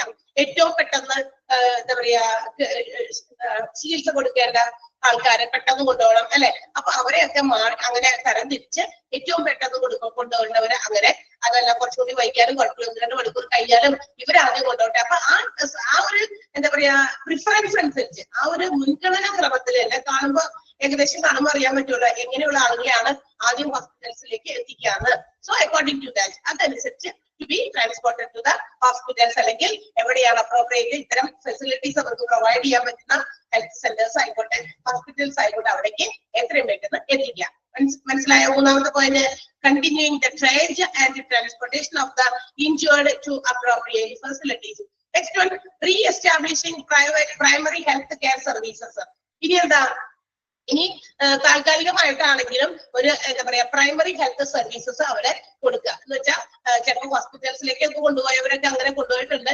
ഇനിയും അധികം ആളുകളെ നമുക്ക് കൊണ്ടുപോകാനുണ്ട്. അവർക്ക് വേണ്ട പ്രാഥമിക സഹായം കൊടുക്കാൻ പറ്റിയ അത്തരം സേവനങ്ങൾ കൊടുക്കാൻ പറ്റിയ ആ ഒരു യൂണിറ്റ് എന്തെങ്കിലും ആളുകളാണെങ്കിൽ അത്, അല്ലെങ്കിൽ എന്താ പറയാ അങ്ങോട്ടേക്ക് മാറ്റാൻ പറ്റുന്ന സ്ഥലമാണെങ്കിൽ അങ്ങനെ ആരോഗ്യ കേന്ദ്രങ്ങളൊക്കെ ഉണ്ടെങ്കിൽ അങ്ങോട്ടേക്ക്, അല്ലെങ്കിൽ അതിന് സഹായിക്കാൻ പറ്റുന്ന, ഇപ്പൊ വീടുകളിലൊക്കെ ചില ആളുകൾക്ക് ഇത്തരം എന്താ പറയാ ഹോസ്പിറ്റൽസിലൊക്കെ വർക്ക് ചെയ്ത് പരിചയമുള്ളവരൊക്കെ ഉണ്ടായിരിക്കുമല്ലോ, ഇപ്പൊ ജോലിക്കൊക്കെ പോകാത്തവർ, അങ്ങനെ എന്തെങ്കിലും ഒക്കെ ഉണ്ടെങ്കിൽ എല്ലാവരും കൂടി ചേർന്ന് അത്തരം പ്രൈമറി ഹെൽത്ത് കെയർ സർവീസ് അവർക്ക് പ്രൊവൈഡ് ചെയ്യാം. ക്ലിയർ ആയോ? Reestablishing primary health care services, പ്രാഥമിക സംരക്ഷണമൊക്കെ കൊടുക്കുക, ആരോഗ്യ സംരക്ഷണം കൊടുക്കുക. Reestablishing sanitary measures to prevent outbreak of epidemics. പിന്നെ എന്താ ചെയ്യേണ്ടത്? പിന്നെ ചെയ്യേണ്ട ഏറ്റവും പ്രധാനപ്പെട്ട കാര്യമാണ് to prevent outbreak of epidemics. എന്താ പറയാ പകർച്ചവ്യാധി രോഗങ്ങളൊക്കെ പൊട്ടിപ്പുറപ്പെടാതിരിക്കാൻ വേണ്ടിയിട്ട് അവർക്ക് ഒരു നല്ല സാനിറ്ററി മെഷേഴ്സ്, ചിലപ്പോൾ അവർക്ക് എന്താ പറയാ ഹൈജീനിക് ആവാനുള്ള കാര്യങ്ങൾ, ടോയ്ലറ്റ് അല്ലെങ്കിൽ വാഷ്റൂം അങ്ങനെയുള്ള കാര്യങ്ങളൊക്കെ ഉണ്ടെങ്കിൽ അത് എവിടെയാണെന്ന് വെച്ചാൽ അത് ഏർപ്പാടാക്കി കൊടുക്കുക. അല്ലെങ്കിൽ എന്ത് പറ്റും, ഇങ്ങനെയുള്ള ആളുകളെ അധിവസിപ്പിക്കുമ്പോ അവിടെ കുറച്ച് അധികം ആളുകൾ ഗ്രൂപ്പായിട്ടൊക്കെ ഉണ്ടായിരിക്കും. അപ്പൊ അവരെന്ത് ചെയ്യും, ഭയങ്കര കെയർലെസ് ആയിരിക്കും. നമ്മളുടെ എന്താ പറയാ വീടുകളിൽ നമ്മൾ എത്രത്തോളം ഹൈജീനിക് ആയിട്ട് നിൽക്കുന്നു അതുപോലെ അവിടെ ചെയ്യില്ല, കാരണം അത് അവരുടെ സ്ഥലമല്ലല്ലോ. അപ്പൊ അവർക്ക് എന്തെങ്കിലും തൽക്കാലത്തേക്ക് ഇങ്ങനെ ആവട്ടെ എന്ന് വിചാരിച്ചിട്ട് തോന്നിയ പോലെയൊക്കെ പല സാധനങ്ങളും വലിച്ചെറിയാനും, എന്താ പറയാ വേസ്റ്റ് ആയിട്ടുള്ള സാധനങ്ങൾ വലിച്ചെറിയാം, വേസ്റ്റ് വാട്ടേഴ്സ് അതുപോലെ തന്നെ ശ്രദ്ധിക്കാതൊക്കെ കൈകാര്യം ചെയ്യുക. അതുപോലെ തന്നെ മറ്റു കാര്യങ്ങളൊക്കെ നമ്മൾ ഉപയോഗിക്കുന്ന ടോയ്ലറ്റ് കാര്യങ്ങളൊക്കെ ആ ഫെസിലിറ്റി അവര് നല്ല രീതിയിൽ ഉപയോഗിക്കാതിരിക്കുക, അങ്ങനെയൊക്കെ വരും. അപ്പൊ എവിടെയെങ്കിലും ഒക്കെ തുറസായ സ്ഥലമൊക്കെ ഉപയോഗിക്കും ചിലപ്പോ. അപ്പൊ അതൊന്നും ഇല്ലാതിരിക്കാനായിട്ട് അതിനുള്ള സാനിറ്ററി മെഷേഴ്സിന് വേണ്ടിയിട്ടുള്ള കാര്യങ്ങളും അത് കൊടുക്കുക. അതല്ലെങ്കിൽ അത് എന്തിനേക്കാൾ വലിയ ദുരന്തം അവിടെ ബാക്കിയുണ്ടാവും. ഏതെങ്കിലും മാറാരോഗം പോലെയൊക്കെ പടർന്നു പിടിക്കും. അത് ഒരാളിലേക്കല്ല, കാരണം ഗ്രൂപ്പ് ഓഫ് പീപ്പിൾ ആയിരിക്കും ഇങ്ങനെ നമ്മൾ ഷെൽട്ടർ കൊടുത്ത് ഇട്ടേക്കണേ. അപ്പൊ അവർക്ക് എല്ലാവർക്കും വ്യാപിക്കും. അപ്പൊ അതങ്ങനെ അധികം താമസം വരില്ല, ആ ഒരു ജില്ല മുഴുവനും പടർന്നു പിടിക്കാനായിട്ട് അല്ലേ. അപ്പൊ അതിന് വേണ്ടിയിട്ടുള്ള മെഷേഴ്സ് സ്വീകരിക്കാം. Establishing sanitary measures to prevent outbreak of epidemics. Clear ആയോ? അപ്പൊ എന്തൊക്കെ ആക്ഷൻസ് ആണ് പോസ്റ്റ് ഇമ്പാക്ട് ഫേസിൽ നമ്മൾ എടുക്കേണ്ടത് എന്നുള്ളതാണ് കേട്ടോ. ഓക്കെ, ആ പോയിന്റുകൾ 5 എണ്ണം ഇമ്പോർട്ടന്റ് ആണ്, അണ്ടർലൈൻ ചെയ്തേക്കുക കേട്ടോ. ഒന്ന് വെറുതെ വായിച്ചു നോക്കിയ വേഗം.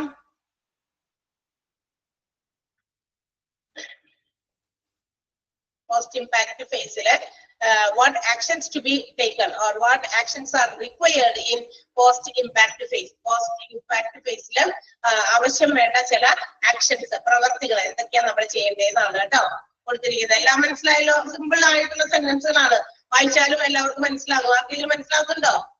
ഇല്ലല്ലോ?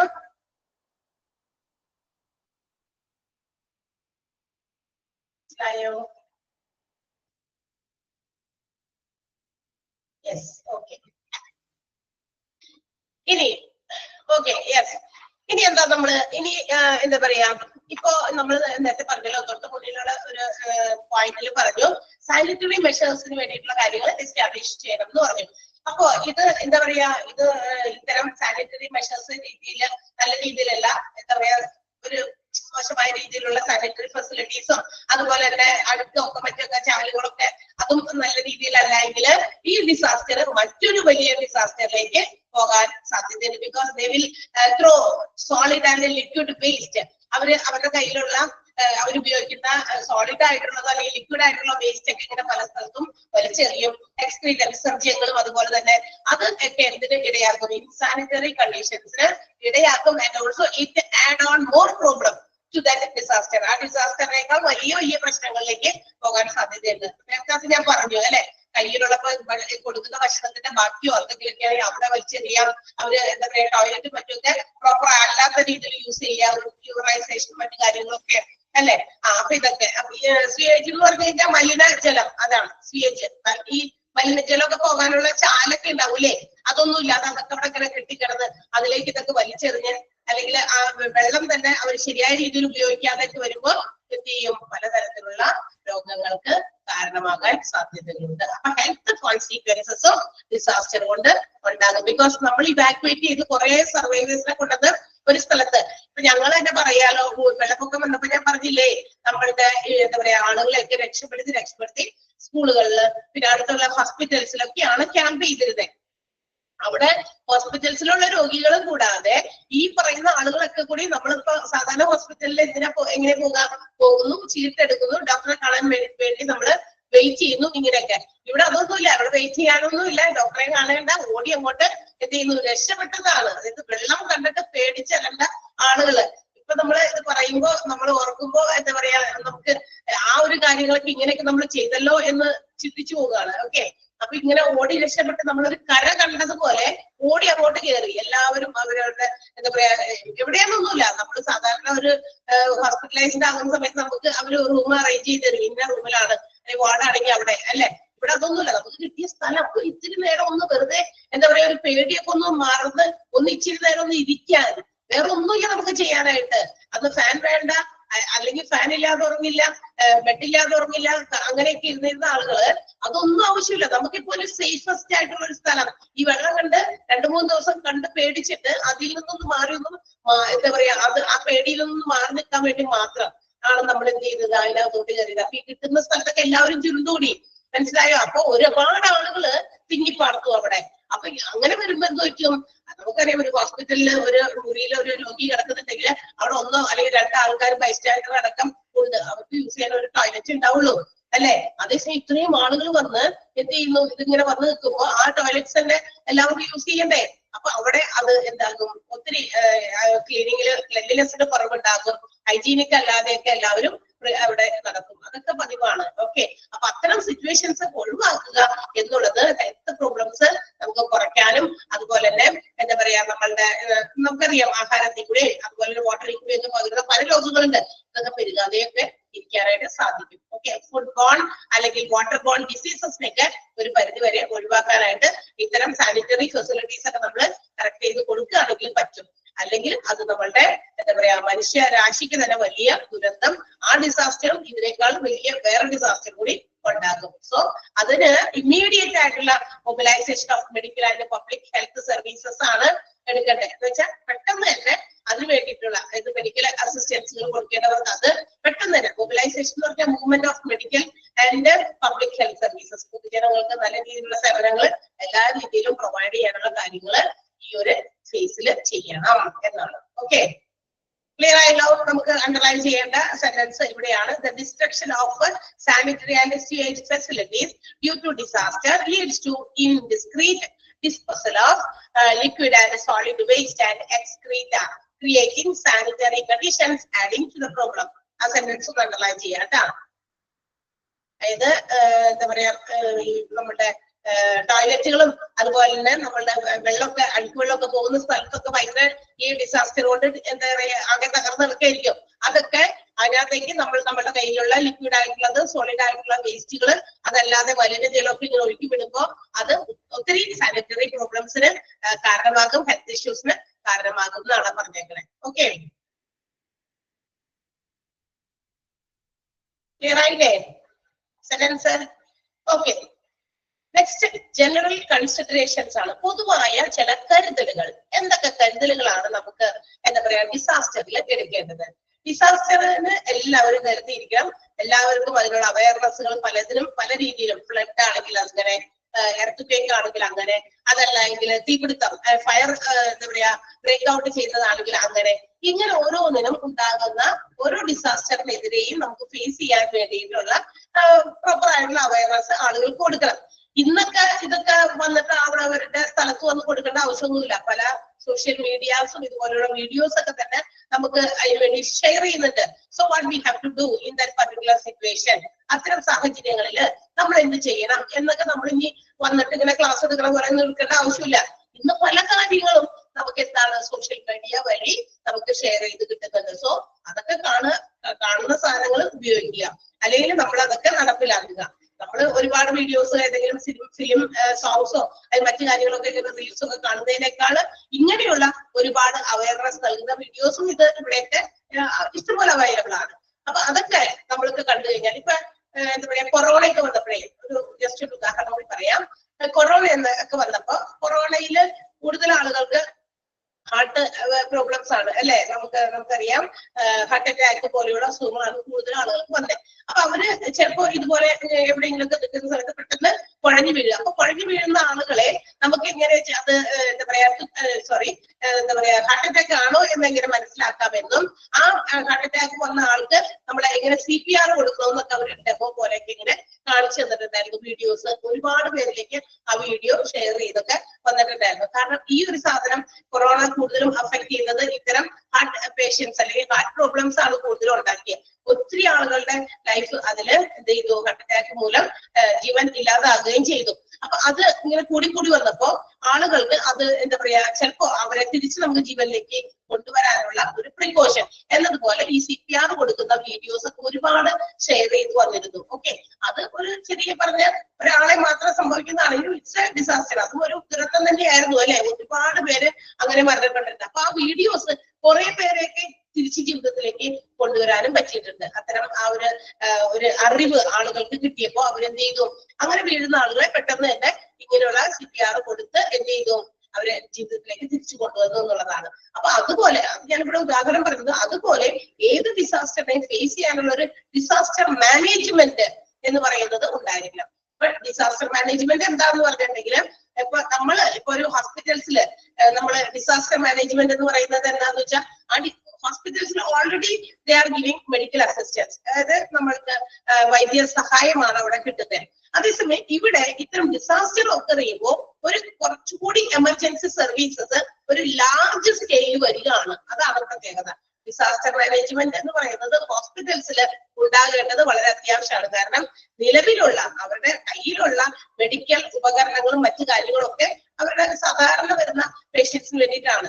പക്ഷേ they have to be prepared. അവരെന്ത് ചെയ്യണം, അലേർട്ട് ആയിട്ടിരിക്കണം, പ്രിപ്പയർഡ് ആയിട്ടിരിക്കണം. കാരണം ഇത്തരം ഡിസാസ്റ്റേഴ്സ് വന്നു കഴിഞ്ഞാൽ ലാർജ് സ്കെയിൽ എമർജൻസീസ് വരാൻ സാധ്യതയുണ്ട് എന്ന് മനസ്സിലാക്കിക്കൊണ്ട് അപ്പൊ നമ്മളുടെ നിലവിലുള്ള മെഡിക്കൽ സേവനങ്ങൾ കുറച്ചുകൂടി എൻലാർജ് ചെയ്യുക അല്ലെങ്കിൽ എക്സ്റ്റെൻഡ് ചെയ്യുക. അതാണ് എക്സ്റ്റൻഷൻ ഓഫ് എമർജൻസി സർവീസസ്. അതാണ് ഡിസാസ്റ്റർ മാനേജ്മെന്റ് ഇൻ ഹോസ്പിറ്റൽസ്. മനസ്സിലായോ? നിലവിലുള്ള ഹോസ്പിറ്റൽസിലെ എല്ലാ കാര്യങ്ങളും സൗകര്യങ്ങളും ഒക്കെ ഉപയോഗപ്പെടുത്തി ഇത്തരം ഡിസാസ്റ്ററുകൾ ഉണ്ടാകുമ്പോൾ നമ്മളുടെ സേവനം കുറച്ചുകൂടി എന്ത് ചെയ്യണം, എക്സ്റ്റെൻഡ് ചെയ്യണം. അതിന് വേണ്ടിയിട്ട് പ്രിപ്പയർ ആകണം. അതാണ് ഡിസാസ്റ്റർ മാനേജ്മെന്റ് എന്ന് പറയുന്നത് ലാർജ് സ്കെയിലില്. ക്ലിയർ ആയോ? ഫസ്റ്റ് സെന്റൻസ് അങ്ങനെയാണ്. അതായത് പൊതുവായുള്ള ഒരു കരുതൽ വേണ്ടത് അതാണ് and ഹോസ്പിറ്റൽസിന്.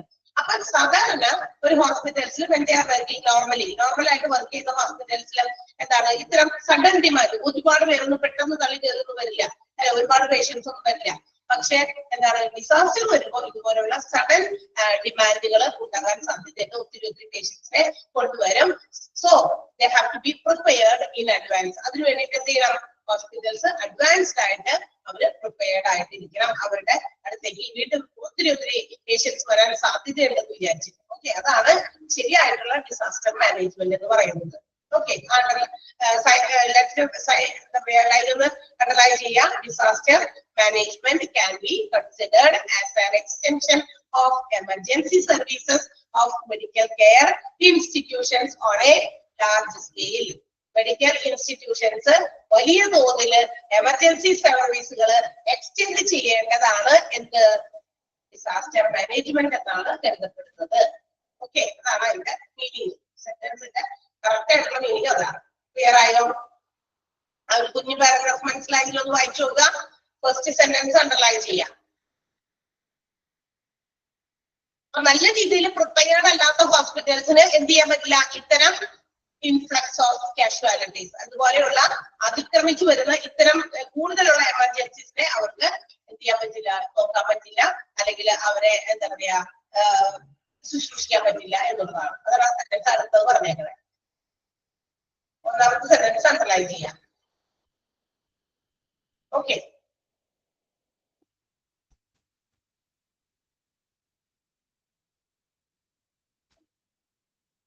when a disaster is sounded, അല്ലെങ്കിൽ ഒരു ഡിസാസ്റ്ററിന്റെ ജാഗ്രതാ നിർദ്ദേശം കിട്ടിക്കഴിഞ്ഞാൽ, അതായത് ഒരു ഡിസാസ്റ്റർ ഇപ്പൊ ഹോസ്പിറ്റൽസിലേക്ക് ആയിരിക്കും, എവിടെയെങ്കിലും ഒരു ഡിസാസ്റ്റർ നടക്കുമ്പോ അടുത്തുള്ള ലോക്കൽ ഹോസ്പിറ്റൽസിലും അതിന്റെ അടുത്തുള്ള ഹോസ്പിറ്റൽസിലേക്കും ഒക്കെ പെട്ടെന്ന് ആ ഡിസാസ്റ്ററിനെ കുറിച്ചുള്ള അലേർട്ട് ഒക്കെ എങ്ങനെയാണെന്നൊക്കെ പിന്നീട് പറയുന്നുണ്ട്. ആ അലേർട്ടിന് ആ സന്ദേശം വരും. അത് വന്നു കഴിയുമ്പോ അത് ആ സമയത്ത് എല്ലാവരും കൂടി ഇങ്ങനെ പാനിക് ആകാതെ, കൺഫ്യൂസ്ഡ് ആകാതെ, അല്ലെങ്കിൽ ആശയക്കുഴപ്പത്തിലാകാതെ, ബിവിൽഡർമെന്റ് എന്ന് പറയുന്ന ഒരു വാക്ക്, ബിവിൽഡർമെന്റ് എന്ന് പറഞ്ഞാൽ എന്താ? ആശയക്കുഴപ്പം, കൺഫ്യൂഷൻസ്, ഇങ്ങനെയൊക്കെ ഉണ്ടാകാതെ എന്ത് ചെയ്യണം? പെട്ടെന്ന് തന്നെ നമ്മള് അതിന് വേണ്ടിയിട്ടുള്ള കാര്യങ്ങളാണ് ചെയ്യുന്നത്. For that purpose certain professional qualities have to be developed in every local health centers or medical care personnel. അതായത് എല്ലാ ഹോസ്പിറ്റൽസിലും അതുപോലെ തന്നെ മെഡിക്കൽ അസിസ്റ്റൻസ് കൊടുക്കുന്ന ഹെൽത്ത് സെന്ററുകളായിക്കോട്ടെ, എവിടെയും എല്ലായിടത്തും എന്ത് ചെയ്യണം? ഒരു പ്രൊഫഷണൽ എബിലിറ്റീസ് അല്ലെങ്കിൽ ക്വാളിറ്റീസിനെ നിയമിക്കണം. എന്തിന്? ഇത്തരം ഡിസാസ്റ്ററുകളൊക്കെ നല്ല രീതിയിൽ ഹാൻഡിൽ ചെയ്യാനായിട്ട്. അപ്പൊ അതിനുവേണ്ടി ഒരു യോഗ്യതയുള്ള, ഇത് പ്രൊഫഷണൽസ് ആയിട്ടുള്ള, വളരെ സ്കിൽഡ് ആയിട്ടുള്ള കുറച്ച് ആളുകൾ ആ ഒരു ടീമില്, അതിന് വേണ്ടിയിട്ട് ഒരു ടീം അവിടെ ഏത് എന്താ പറയാ ഹോസ്പിറ്റൽസ് ആയിക്കോട്ടെ, മെഡിക്കൽ ആയിട്ടുള്ള അസിസ്റ്റൻസ് കൊടുക്കുന്ന അവരും ആയിക്കോട്ടെ. അത് മാത്രമല്ല, ആ ടീമിനെ മാത്രം ഒരുക്കി എടുത്തിട്ട് കാര്യമില്ല കേട്ടോ.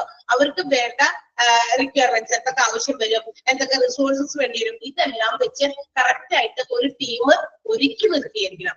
എന്നാൽ മാത്രമേ എന്ത് ചെയ്യാൻ പറ്റുള്ളൂ? പെട്ടെന്ന് നമുക്ക് ആക്ട് ചെയ്യാൻ പറ്റുള്ളൂ. അല്ലെങ്കിൽ എന്ത് പറ്റുന്നറിയോ? ആൾക്കാരൊക്കെ ഉണ്ട്, പക്ഷെ അവൈലബിൾ ആയിട്ടുള്ള റിസോഴ്സസ് ഇല്ല. എന്ന് വെച്ചാൽ എന്തൊക്കെ എക്യുപ്മെന്റുകൾ, ചിലപ്പോ ഈ പേഷ്യൻസിനൊക്കെ ആ ഡിസാസ്റ്റർ നടന്ന സ്ഥലത്ത് പോയി കൊണ്ടുവരാൻ വല്ല സ്ട്രെച്ചറോ അല്ലെങ്കിൽ ആംബുലൻസോ ഇതൊന്നും ഹോസ്പിറ്റലിൽ ഇല്ല. അവർക്ക് അത് കൊണ്ടുവന്നാൽ തന്നെ കൊടുക്കാൻ ഇതിനും വേണ്ടി മരുന്നില്ല. ഇതൊക്കെ വന്നു കഴിഞ്ഞാൽ അത്തരം കൺഫ്യൂസ്ഡ് ആകും ആൾക്കാർ, അല്ലെ? ടീം തന്നെ എന്ത് ചെയ്യും? നിസ്സഹായരായിട്ട് നോക്കിക്കാനേ പറ്റുള്ളൂ. ഇവിടെ കൊണ്ടുവന്നിട്ട് എന്തിനാ? രോഗികളെ കൊണ്ടുവന്നു കഴിഞ്ഞാൽ ആ സൗകര്യം അതിന് വേണം. അത് മാത്രമല്ല, അവർക്ക് കൊടുക്കേണ്ട ചികിത്സ കൊടുക്കണം. മരുന്നോ അല്ലെങ്കിൽ അവരുടെ വേദനയോ മറ്റൊക്കെ കുറയ്ക്കാനുള്ള എന്തെങ്കിലുമൊക്കെ ചെയ്യണം. സോ സഫീഷ്യന്റ് ആയിട്ടുള്ള മെഡിസിൻസ് അവിടെ വേണം. അതാണ് റിസോഴ്സസ് ഉദ്ദേശിക്കുന്നത്. എല്ലാ സൗകര്യങ്ങളും ഉണ്ടായിരിക്കണം. അതില്ലാതെ വരുമ്പോ ആളുകൾ കൺഫ്യൂസ്ഡ് ആകും. എന്ത് ചെയ്യും? എങ്ങനത്താണ് ചെയ്യുക, അല്ലെ? ആളുകൾ പാനിക് ആകും. അപ്പൊ ഒരു ഡിസാസ്റ്ററിന്റെ സൗണ്ട്, അലേർട്ട് സൗണ്ട് കേട്ട് കഴിഞ്ഞാൽ അവര് ആ ഒരു പ്രൊഫഷണൽ ക്വാളിറ്റീസ്, ഇത്തരം റിസോഴ്സസും ഇത്തരം റിക്വയർമെന്റ്സും ഒക്കെ ഉണ്ടാക്കി നേരത്തെ വെച്ചിരിക്കണം. എന്നാലാണ് അവർക്കത് വലിയ കുഴപ്പമൊന്നുമില്ലാതെ അവരത് അതിനെതിരെ ആക്ട് ചെയ്യാനായിട്ട് പറ്റുള്ളൂ. അതാണ് പറഞ്ഞിരിക്കുന്ന സെന്റൻസ്. ഓക്കെ, ആ സെന്റൻസ് മനസ്സിലായോ നോക്കുക. അവിടെ നമുക്ക് അടയാളപ്പെടുത്താനൊന്നുമില്ല, ജസ്റ്റ് ഒന്ന് വായിച്ചു നോക്കുക. ആ സെന്റൻസിന്റെ മീനിങ് മനസ്സിലായോ നോക്കിയേ, നിങ്ങൾ വായിച്ചു നോക്കുക.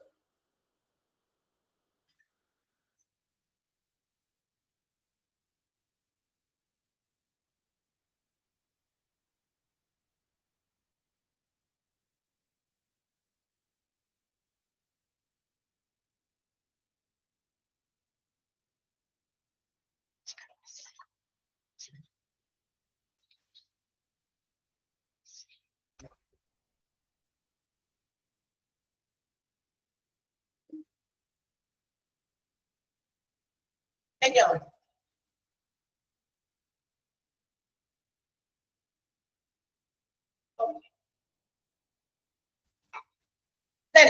ഇനി പറയുന്നത് എന്താണെന്നറിയോ? Who must be present in the hospital at the time of an alert is sounded. ഒരു ഹോസ്പിറ്റലില് എന്താ പറയാ ഡിസാസ്റ്ററിനെ കുറിച്ചുള്ള ഒരു ജാഗ്രത സൗണ്ട് ചെയ്ത് കഴിഞ്ഞാൽ, ജാഗ്രത എങ്ങനെ സൗണ്ട് ചെയ്യാന്നൊക്കെ നമുക്ക് ഇവിടെ താഴെ പഠിക്കാറുണ്ട്, അന്നേരം പറയാം. അപ്പൊ ഒരു ജാഗ്രത ഒരു സൗണ്ട് ആയിട്ട് ഇങ്ങനെ വരും. അങ്ങനെ വരുന്ന സമയത്ത് who should be there, അവിടെ ആരൊക്കെ ഉണ്ടായിരിക്കണം എന്നുള്ളതാണ്. കുറച്ച് ആളുകളുടെ പേര് പറഞ്ഞിട്ടുണ്ട്. Medical superintendent, casualty medical officer, resident physician or surgeon. പിന്നെ switchboard operators would have to be present at that time. ഈ ഒരു ഹോസ്പിറ്റലില് ഏത് സമയത്താണോ ഇത്തരം ഡിസാസ്റ്ററിന്റെ സൗണ്ട്, അലേർട്ട് സൗണ്ട് ഉണ്ടാകുന്നത്, ആ സന്ദർഭത്തിൽ ഇവരൊക്കെ അവിടെ ഉണ്ടായിരിക്കണം. ആരൊക്കെ ഉണ്ടാവണം? മെഡിക്കൽ സൂപ്പറിൻറ്റൻഡന്റ്, മെഡിക്കൽ സൂപ്പറിൻറ്റൻഡന്റ് പറയില്ലേ നമ്മള്, അപ്പോര്. പിന്നെ കാഷ്വാലിറ്റി മെഡിക്കൽ ഓഫീസർ, പിന്നെ റെസിഡന്റ് ഫിസിഷ്യൻ. റെസിഡന്റ് ഫിസിഷ്യൻ എന്ന് പറഞ്ഞാൽ those who are doing MBBS, അതായത് ഡോക്ടറാകാൻ പഠിച്ചുകൊണ്ടിരിക്കുന്ന ആൾക്കാരാണ്. അതായത് ലൈസൻസ് കിട്ടി, അതായത് നമുക്ക് ഡോക്ടർ ആകുക എന്നുള്ള ഒരു ഉദ്ദേശത്തോടെ എന്താ പറയാ ലൈസൻസ്ഡ് ആയിട്ടുള്ള മെഡിക്കൽ ഓഫീസറിനെയാണ് നമ്മൾ എന്ത് വിളിക്കാം, ഈ റെസിഡന്റ് ഫിസിഷ്യൻ എന്ന് വിളിക്കാം. അവർ ചെയ്തുകൊണ്ടിരിക്കുകയാണ്, കംപ്ലീറ്റ് ചെയ്തുകൊണ്ടിരിക്കുന്നു. അതായത് ലാസ്റ്റ് സ്റ്റേജിലൊക്കെ ഇരിക്കുന്ന ആളുകളൊക്കെ ഉണ്ടെങ്കിൽ, അത്തരം ഡോക്ടേഴ്സ് ഉണ്ടെങ്കിൽ ഓൾറെഡി അവര് അവസാനത്തെ സ്റ്റേജിലേക്ക് എത്തിയേക്കാണ്. അപ്പൊ എന്താ പറയാ പ്രാക്ടിക്കൽ ഒന്നും കഴിഞ്ഞിട്ടില്ല, അതാണ് ഉദ്ദേശിക്കുന്നത് കേട്ടോ. അവര് കോഴ്സ് കംപ്ലീറ്റ് ചെയ്തു, പക്ഷെ അവര് പ്രാക്ടിക്കൽ സെഷൻ അല്ലെ, ഹൗസ് സർജൻസി ഒക്കെ ചെയ്യണമല്ലോ, അതൊന്നും കഴിഞ്ഞിട്ടില്ല. അങ്ങനെയുള്ള ഫിസിഷ്യൻസിനെയാണ് നമ്മള് റെസിഡന്റ് ഫിസിഷ്യൻ എന്ന് പറഞ്ഞാൽ, അതായത് ലൈസൻസ് കിട്ടിയിട്ടുള്ള ഫിസിഷ്യൻ ആണ്. അപ്പൊ അതുപോലെ തന്നെ അവര് ഡയഗ്രാം അല്ലെങ്കിൽ സർജൻസ് ഡയഗ്രാം. പിന്നെ സ്വിച്ച് ബോർഡ് ഓപ്പറേറ്റേഴ്സ്. എന്താ സ്വിച്ച് ബോർഡ് ഓപ്പറേറ്റേഴ്സ് എന്ന് പറയുന്നത്? ആരാണ് സ്വിച്ച് ബോർഡ് ഓപ്പറേറ്റേഴ്സ്? ആരാ? നമ്മള് ലൈറ്റിന്റെ ഒക്കെ സ്വിച്ച് ബോർഡുകൾ കണ്ടിട്ടല്ലേ, അതാണോ? അല്ല, ടെലിഫോൺ ഓപ്പറേറ്റേഴ്സിനെയാണ് അങ്ങനെ വിളിക്കുക കേട്ടോ. സ്വിച്ച് ബോർഡ് ഓപ്പറേറ്റേഴ്സ് ഒക്കെ എന്തായിരിക്കണം? എല്ലാവരും അവിടെ ഷുഡ് ബി പ്രസന്റ്, ആ സമയത്ത് ഉണ്ടായിരിക്കണം. അപ്പൊ അതാരൊക്കെയാണ് പ്രസന്റ് ആയിരിക്കേണ്ടേ? ഒരു ഹോസ്പിറ്റലില് alert sound, disaster alert sound കിട്ടിക്കഴിഞ്ഞാൽ അവിടെ ആ സമയത്ത് എല്ലാവരും എത്തണം എന്നുള്ളവരാണ്. ആ ലിസ്റ്റിൽപ്പെട്ട ആൾക്കാരൊക്കെ തന്നെയാണ് കേട്ടോ. ഇനി മാത്രമല്ല ഇവര് എന്ത് ചെയ്യണം? ആ സൗണ്ട് കേട്ട് കഴിഞ്ഞാൽ ഇവരെല്ലാവരും മറ്റുള്ളവരെ, ആ ഒരു കീ പേഴ്സണൽസിനെ, മറ്റുള്ളവരെയൊക്കെ അറിയിക്കണം. ഏതൊക്കെ ഡിപ്പാർട്ട്മെന്റിലേക്കാണ് കുറച്ച് കാര്യങ്ങളൊക്കെ ഈ പറഞ്ഞ ഡിസാസ്റ്റർ ഉണ്ടായിട്ടുണ്ടെന്നുള്ള കാര്യം ഇവരെല്ലാവരും കൂടി ചേർന്ന് മറ്റു ഡിപ്പാർട്ട്മെന്റ്സിലേക്ക് ഷെയർ ചെയ്യണം. ഏതൊക്കെ ഡിപ്പാർട്ട്മെന്റിലേക്ക് ഷെയർ ചെയ്യണം? Operation theatre. എന്തുകൊണ്ട് ഓപ്പറേഷൻ തിയേറ്റർ? അവിടെ നമ്മൾ വേഗം തന്നെ ഇൻഫർമേഷൻ കൊടുക്കണമെന്ന് അറിയാമോ? ഈ ഡിസാസ്റ്ററിൽ വരുന്ന, ഇപ്പൊ ഉദാഹരണം നമ്മളുടെ എർത്ത് അല്ലെങ്കിൽ ലാൻഡ് സ്ലൈഡ് ഒക്കെ ആണ് വിചാരിക്കാം, കൊണ്ടുവരുന്ന ആൾക്കാർക്ക് ചിലപ്പോൾ വലിയ ഇഞ്ചുറീസ് ഒക്കെ ഉണ്ടായിരിക്കും, ഇന്റേണലും എക്സ്റ്റേണലും ആയിട്ട്. അപ്പൊ അങ്ങനെയുള്ള ഇഞ്ചുറീസ് ഒക്കെ പെട്ടെന്ന് ഓപ്പറേഷൻ തിയേറ്ററിലേക്ക് ആയിരിക്കും കയറ്റി ഓപ്പറേറ്റ് ചെയ്ത് ചിലപ്പോൾ അതിനെ ഇതാക്കിയിട്ട് വരാം. അപ്പൊ ഓപ്പറേഷൻ തിയേറ്റേഴ്സിലേക്ക്, ബ്ലഡ് ബാങ്കിലേക്ക്, കാരണം പല ഗ്രൂപ്പിൽപ്പെട്ട ആളുകളുടെ ബ്ലഡ് ഒക്കെ ചിലപ്പോ വേണ്ടി വരും. കാരണം കുറെ ബ്ലഡ് ബ്ലീഡ് ചെയ്ത് പോയിട്ടുണ്ടായിരിക്കുമല്ലോ ആ ഒരു ഒക്കറൻസില്, ആ ഒരു ഡിസാസ്റ്ററിൽ. അപ്പൊ അങ്ങനെ ബ്ലീഡിംഗ് ഒക്കെ വന്നവർക്ക് കുറച്ച് ബ്ലഡ് ഒക്കെ കൊടുക്കേണ്ടി വരും. ബ്ലഡ് ബാങ്കിന് അലർട്ട് കൊടുക്കുന്നു. ഇവരാണ് കൊടുക്കേണ്ടവര് കേട്ടോ. നേരത്തെ പറഞ്ഞ പ്രൊഫഷണൽസ് അവരുടെ കീ പേഴ്സണൽസ് ഒക്കെ എന്ത് ചെയ്യണം? ഈ കീ പേഴ്സണൽസ് അവരുടെ നിർദ്ദേശങ്ങൾ ഈ പറയുന്ന ഡിപ്പാർട്ട്മെന്റുകളിലേക്കൊക്കെ പെട്ടെന്ന് ഷെയർ ചെയ്യണം. പിന്നെ ലബോറട്ടറിയിലേക്ക് ചിലപ്പോൾ ഓരോ ടെസ്റ്റ് ഒക്കെ നടത്തേണ്ടി വരും. റേഡിയോളജി വിഭാഗത്തിലേക്കും മെഡിക്കൽ സ്റ്റോർ ഫാർമസിയിലേക്കും ആംബുലൻസ് സർവീസിലേക്കും ഒക്കെ നമ്മൾ കൊടുക്കേണ്ടി വരും. മാത്രമല്ല മേട്രൺ, അതുപോലെ നഴ്സിംഗ് സൂപ്രണ്ട്, ഇവരെയൊക്കെ എത്രയും പെട്ടെന്ന് എന്താണ് ഡിസാസ്റ്ററിനെ കുറിച്ചിട്ടുള്ള അലേർട്ട് അവരിലേക്ക് കൂടി കൈമാറണം. അപ്പൊ അതിനു വേണ്ടിയിട്ട് സജ്ജമായിരിക്കേണ്ട ഒരു ഗ്രൂപ്പ്. അലേർട്ട് സൗണ്ട് കിട്ടി കഴിഞ്ഞാൽ അപ്പൊ തന്നെ അവിടെ ഹോസ്പിറ്റൽസിൽ ഉണ്ടായിരിക്കേണ്ടവരാണ് നമ്മൾ നേരത്തെ പറഞ്ഞ മെഡിക്കൽ സൂപ്രണ്ടന്റും, അതുപോലെ casualty medical officer, resident physician, surgeon, പിന്നെ സ്വിച്ച് ബോർഡ് ഓപ്പറേറ്റേഴ്സ്. ഇവര് അത് കഴിഞ്ഞിട്ട് എന്ത് ചെയ്യണം? ഈ പറയുന്ന വിഭാഗങ്ങളിലേക്ക്, ഡിപ്പാർട്ട്മെന്റുകളിലേക്ക് എന്ത് ചെയ്യണം? ഇൻഫർമേഷൻസ് പാസ് ചെയ്യണം. ഓക്കെ. ഇനി അതുപോലെ തന്നെ മേട്രൺസ് ഷുഡ് ഓൾസോ ആക്റ്റീവ്. അവര് എപ്പോഴും ആക്റ്റീവ് ആയിരിക്കണം. ആര്? മേട്രൺസ് ആരാ? നഴ്സിംഗിന്റെ ഒക്കെ ഹെഡ് അല്ലെ. മേട്രൺസ് എല്ലാ വാർഡിലും ആക്റ്റീവ് ആയിരിക്കണം. അതിന്റെ മാത്രമല്ല ഇവരാണ് എന്ത് ചെയ്യുന്നത്? Deciding the wards for receiving patients. അതായത് ഇങ്ങനെ കൊണ്ടുവരുന്ന കാഷ്വാലിറ്റീസ് ആയിട്ടുള്ള ആൾക്കാർ, ഈ ദുരന്തത്തിൽ കൊണ്ടുവരുന്ന ആൾക്കാരെയൊക്കെ എങ്ങനെയൊക്കെയാണ് റിസീവ് ചെയ്യട്ടെ, എന്തൊക്കെ ചെയ്യണം എന്നുള്ളതൊക്കെ ഈ പറയുന്ന മേട്രനാണ് നോക്കണ്ടേ. കാരണം എന്താണെന്നറിയോ? വാർഡുകളിലൊക്കെ സ്ഥലം അവൈലബിൾ ആണോ എന്ന് അറിയണ്ടേ? ഇതൊക്കെ കൊണ്ടുവന്നാലും ആദ്യം തന്നെ ശുശ്രൂഷയൊക്കെ കൊടുത്ത് എന്ത് ചെയ്യണം, കെയറിംഗ് ഒക്കെ കൊടുത്തിട്ട് അവരെ എവിടെയെങ്കിലും ചിലപ്പോ അവിടെ കിടത്തേണ്ടി വരും, ഹോസ്പിറ്റലൈസ്ഡ് ആക്കേണ്ടി വരും. അതിന് സഫീഷ്യന്റ് ആയിട്ടുള്ള സ്ഥലമൊക്കെ ഉണ്ടോ എന്ന് അറിയാനാണ് ഈ വാർഡിനെ എന്താ പറയാ മാട്രനെ നമ്മള് പറയുന്നത്. മാട്രനാണ് ഇതെല്ലാം ഡിസൈഡ് ചെയ്യുന്നത്. ഇനി മാക്സിമം എത്രത്തോളം ആളുകൾ അവിടെ ഡിപ്പാർട്ട്മെന്റുകളിലൊക്കെ ഉണ്ടോ, they should also reach in time. ഈ പറയുന്ന വിളിക്കുന്ന സമയത്തിന് 15-20 മിനിറ്റിനുള്ളിൽ all the staff should be present at that time. ആ ഒരു ഹോസ്പിറ്റലിൽ എവിടെയാണോ എത്തേണ്ടത്, കാഷ്വാലിറ്റിയിലായിരിക്കും മിക്കവാറും, അല്ലെങ്കിൽ എവിടേക്കാണോ എത്തേണ്ടത് അവരെല്ലാം കൃത്യം സമയത്തിന് എത്തിയില്ല. 15-20 മിനിറ്റിനുള്ളിൽ എല്ലാവരും ഈ ഒരു കോളിന് ശേഷം എത്തിയിരിക്കണമെന്നാണ്. മാക്സിമം നമ്പർ ഓഫ് സ്റ്റാഫ് ആണ് കേട്ടോ. എവിടെയൊക്കെ എന്തൊക്കെ കിടക്കണ്ടോ അതൊക്കെ നിർത്തി എന്ത് ചെയ്യേണ്ടി വരും, ചിലപ്പോ ഈ പറയുന്ന ഡിസാസ്റ്ററിൽ കൊണ്ടുവരുന്ന ആളുകളെ ശുശ്രൂഷിക്കാൻ പരമാവധി ആളുകൾ എത്തേണ്ടി വരും എന്നാണ് പറഞ്ഞിരിക്കുന്നത്. ഇതൊക്കെ നമ്മൾ എടുക്കേണ്ട ചില പ്രത്യേക കരുതലുകളാണ്. ഈ കരുതലുകളെ കൊണ്ട് കൂടിയൊക്കെ നമ്മൾ എടുത്തു കഴിഞ്ഞാൽ എന്ത് വെച്ചും ഒരുപാട് ആളുകളുടെ ജീവൻ നമുക്ക് ലൈഫ് നമുക്ക് സേവ് ചെയ്യാൻ പറ്റും. അതാണ് ഹോസ്പിറ്റൽസിന് ഇങ്ങനെ കൊടുത്തിരിക്കുന്നത്. എന്താ ഡിസാസ്റ്റർ നടന്ന് ഹോസ്പിറ്റലൈസ് ആകുമ്പോൾ അതൊക്കെ നമ്മൾ പറയാൻ പോകുന്നുണ്ട്. അതിനുള്ള സൊല്യൂഷൻ ഉണ്ട്, നമുക്ക് ബാക്കി വരുന്നുണ്ട്. അതായത് ഒരുപാട് പേഷ്യൻസിനെ ഇങ്ങനെ കൊണ്ടുവരുമ്പോ അവിടെ എന്താ പറയാ സഫീഷ്യന്റ് ആയിട്ടുള്ള സ്ഥലമില്ല, അല്ലെങ്കിൽ എമർജൻസിയില് കാഷ്വാലിറ്റിയിൽ നോക്കാൻ പറ്റില്ലെന്നല്ലേ, അങ്ങനെയല്ലേ ചോദിച്ചേ? അങ്ങനെയല്ലേ? അങ്ങനെയാണ് തോന്നുന്നത്. വായിച്ചു കംപ്ലീറ്റ് എനിക്ക് തോന്നണം അതാണ് ചോദിച്ചിരിക്കുന്നതെന്ന് തോന്നണം. റൈറ്റ്, അതല്ലേ ചോദിച്ചത്? കാഷ്വാലിറ്റിയില് അതിനുള്ള കാര്യങ്ങൾ ഉണ്ടാകുമോ, അല്ലെങ്കിൽ എന്താ പറയാ ഇത്രയും ആളുകളെയൊക്കെ ഡിസാസ്റ്ററിൽപ്പെട്ടവരെ കൊണ്ടുവരുമ്പോ അവരൊക്കെ എങ്ങനെ മാനേജ് ചെയ്യാൻ പറ്റും, അങ്ങനെയാണോ ചോദിച്ചത്? നമ്മുടെ കയ്യിൽ ക്യാഷ് ഉണ്ടാവും. ക്യാഷൊക്കെ രണ്ടാമത് വരുന്ന കാര്യം. ക്യാഷ് നിൽക്കട്ടെ, അതല്ലേ പറഞ്ഞത് ഞങ്ങള്. അതിനാണ് ഞാൻ ഉദാഹരണം പറഞ്ഞത്. നമ്മൾ ഹോസ്പിറ്റലിൽ അഡ്മിറ്റ് ചെയ്യാനൊന്നും പോയതല്ല, 2 ദിവസം നമ്മൾ ഹോസ്പിറ്റലിൽ തങ്ങി. എന്താ ഫ്ലഡ് വന്നപ്പോ ഞാൻ പറഞ്ഞല്ലോ, അതിനാണ് ഞാൻ ഉദാഹരണം നേരത്തെ എടുത്തിട്ടത്. ഫ്ലഡ് വന്നപ്പോ നമ്മൾ 2 ദിവസം ഹോസ്പിറ്റലിൽ തങ്ങി. എന്തിന്? രോഗമൊന്നുമായിട്ടല്ല, നമ്മൾക്ക് സേഫ് ആയിട്ടുള്ള പൊസിഷനിലേക്ക് എല്ലാവരെയും ഇങ്ങനെ കൊണ്ടുവന്ന് ഇറക്കിക്കൊണ്ടേയിരുന്നു. ഒത്തിരി ആളുകൾ വന്നു. അവിടെ നമ്മൾ ഹോസ്പിറ്റലിൽ പോകുമ്പോ ആദ്യം തന്നെ അഡ്മിഷന് വേണ്ടിയിട്ടൊരു എന്താ പറയാ രജിസ്ട്രേഷൻ പോയിന്റിൽ നമ്മളൊരു ടിക്കറ്റ് എടുക്കും, ചീട്ടെടുക്കും. എന്നിട്ടാണ് നമ്മൾ അകത്തേക്ക് ഡോക്ടറെ കാണാനോ മറ്റു കാര്യങ്ങൾക്കൊക്കെ വേണ്ടി പോകുക. പിന്നെ നമ്മൾ ഹോസ്പിറ്റലൈസ്ഡ് ആകുകയാണെങ്കിൽ അതിന്റെ ബില്ല് വേറെ വരും. ഇവിടെ അതൊന്നും വന്നില്ല, ഒരു ബില്ലും വന്നില്ല. ഈവൻ ക്യാൻറ്റീനിൽ നമുക്ക് ഫ്രീ ആയിട്ട് ഫുഡ് വരെ അവർ തന്നു. എന്ന് വെച്ചാൽ ചിലപ്പോൾ രാവിലത്തെ ഒരു നേരമൊക്കെ കിട്ടുള്ളായിരിക്കും, പക്ഷെ അതെങ്കിലും അവർ നമുക്ക് പ്രൊവൈഡ് ചെയ്തു. അന്നേരം കാശൊന്നും ചോദിച്ചില്ല. കാരണം എവിടെ കാശ് നമ്മുടെ കയ്യില്? വെള്ളപ്പൊക്കത്തിൽ നീന്തി വന്ന ആളുകൾ കിട്ടാൻ കൊടുപ്പിലാണ് വന്നത്. നമ്മുടെ കയ്യിൽ കാശ് കൊടുക്കാനില്ല. ഇല്ലാഞ്ഞിട്ട് ആയിരിക്കില്ല ചിലപ്പോ എല്ലാവർക്കും. വീട്ടിലൊക്കെ ഉണ്ട്, സൈക്കിളും ഡ്രോയിലും ഒക്കെ അവിടെ ഇരിപ്പുണ്ടായിരിക്കും. പക്ഷെ ആ സമയം നമ്മളെല്ലാവരും ഒരേ രീതിയിലായിരുന്നു. മനസ്സിലായോ? അതുപോലെ തന്നെയാ ഇതുപോലെ ഡിസാസ്റ്ററിൽ പെട്ട് വരുന്ന പേഷ്യൻസിനെ മുഴുവനും കാഷ്വാലിറ്റിയിൽ കൊണ്ടുവരുമ്പോൾ ആദ്യം തന്നെ കാശെടുത്ത് എന്നിട്ട് നമ്മൾ നോക്കാം എന്നില്ല. അങ്ങനെയില്ല കേട്ടോ. ഡിസാസ്റ്ററിൽ അവിടെ ഏറ്റവും മുഖ്യം എന്ന് പറയുന്നത് ലൈഫ് സേവിങ് ആണ്. ആളുടെ ജീവൻ രക്ഷിച്ചെടുക്കുക എന്നുള്ളതാണ്. അത് കാഷ്വാലിറ്റിയിൽ വരുന്ന മിക്ക പേഷ്യൻസിനും അങ്ങനെ തന്നെ. അതിനുശേഷമാണ് ബില്ലൊക്കെ പറയുക. ആളെ എന്താ പറയാ ഹോസ്പിറ്റലൈസ്ഡ് ആക്കി അല്ലെങ്കിൽ ജീവൻ കിട്ടിയില്ല, അതിനുശേഷമായിരിക്കും ബില്ലൊക്കെ കൊടുക്കുക. എന്തായാലും നമ്മൾ കൊടുത്തിട്ട് പോരേണ്ടി വരും അല്ലെ. ഡിസാസ്റ്ററിലാവുമ്പോൾ വലിയ ഒരു പ്രദേശത്തെ ബാധിക്കുന്ന ദുരന്തമാണ്. അപ്പൊ അത്തരം സാഹചര്യങ്ങളിൽ എല്ലാവരെയും അന്നേരം പൈസ ഒന്നും വാങ്ങിക്കുന്നൊന്നുമില്ല. അത് പിന്നീട് ചിലപ്പോ ഏതെങ്കിലും രീതിയിൽ നമ്മൾ റിക്കവർ ചെയ്തു നമുക്ക് കൊടുക്കാൻ പറ്റുന്ന ആൾക്കാരാണെങ്കിൽ അത് കൊടുക്കും. തീരെ പറ്റാത്ത ആളുകളാണെങ്കിൽ ചിലപ്പോ അത് വാങ്ങിക്കില്ലായിരിക്കാം.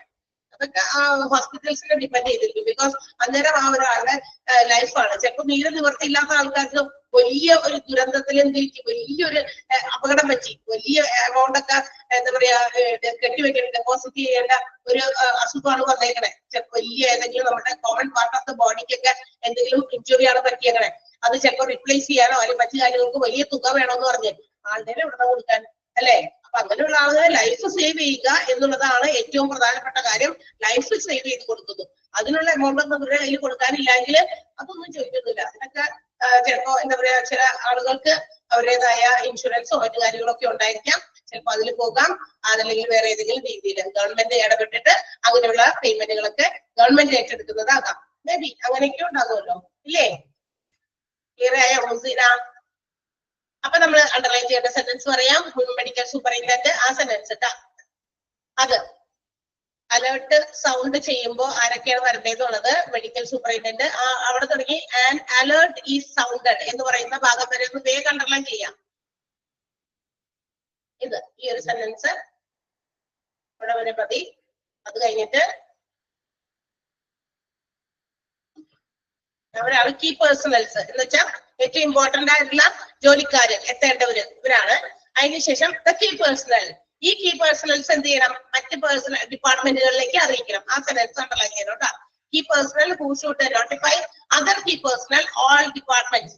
എല്ലാ ഡിപ്പാർട്ട്മെന്റിലെയും കീ പേഴ്സണൽസിന് വിവരം അറിയിക്കണം. ഇവിടെ തുടങ്ങി സൂപ്പറിൻറ്റൻഡന്റ് വരെ കേട്ടാ, നഴ്സിംഗ് സൂപ്പറിൻറ്റൻഡന്റ് വരെ അണ്ടർലൈൻ ചെയ്യുക. ഓപ്പറേഷൻ തിയേറ്ററിലേക്ക്, blood bank, laboratory, radiology, medical store, ambulance service, പിന്നെ മാട്രൺ, അതുപോലെ തന്നെ നഴ്സിംഗ് സൂപ്പറിൻറ്റൻഡന്റ്, ഇവരെയൊക്കെ അവരാണ് അറിയിക്കുന്നത് ഈ കീ പേഴ്സണൽസ്.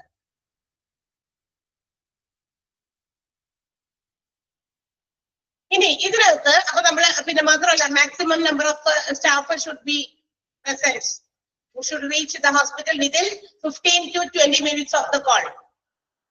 കോൾ ചെയ്തതിന് ശേഷം 15-20 മിനിറ്റിനുള്ളിൽ മാക്സിമം നമ്പർ ഓഫ് സ്റ്റാഫ് എന്ത് ചെയ്യണം? ഈ പറയുന്ന ഏത് ഡിപ്പാർട്ട്മെന്റിലേക്കാണോ പറഞ്ഞിരിക്കുന്ന ഡിപ്പാർട്ട്മെന്റുകളിലേക്കൊക്കെ എത്തിച്ചേരുക.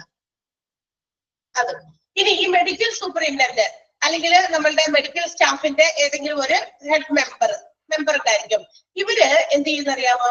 Is responsible for determining the priority of treatment. ഇവരാണ് ആ കൊണ്ടുവരുന്ന പേഷ്യൻസിന് ആർക്കാണ് കൂടുതൽ ആദ്യം ട്രീറ്റ്മെന്റ് കൊടുക്കണ്ടേ, ആരെയൊക്കെയാണ് മാറ്റേണ്ടത്, ഒഴിപ്പിക്കേണ്ടത് എന്ന് വെച്ചാൽ ഇവർക്ക് വലിയ പെട്ടെന്ന് അത്യാവശ്യമില്ല ട്രീറ്റ്മെന്റ് ചെയ്യേണ്ട എന്നുള്ളവരെ അങ്ങനെ മാറ്റാനും തരംതിരിക്കാനും ഒക്കെ ഏറ്റവും എന്താ പറയാ ഇമ്പോർട്ടന്റ് ആയിട്ടുള്ള ഒരു ആള് എന്ന് പറയുന്നത് medical superintendent or medical സ്റ്റാഫിന്റെ member ആയിരിക്കണം. മനസ്സിലായോ? അത് ഇമ്പോർട്ടന്റ് ആയിട്ടുള്ള കാര്യമാണ് കേട്ടോ.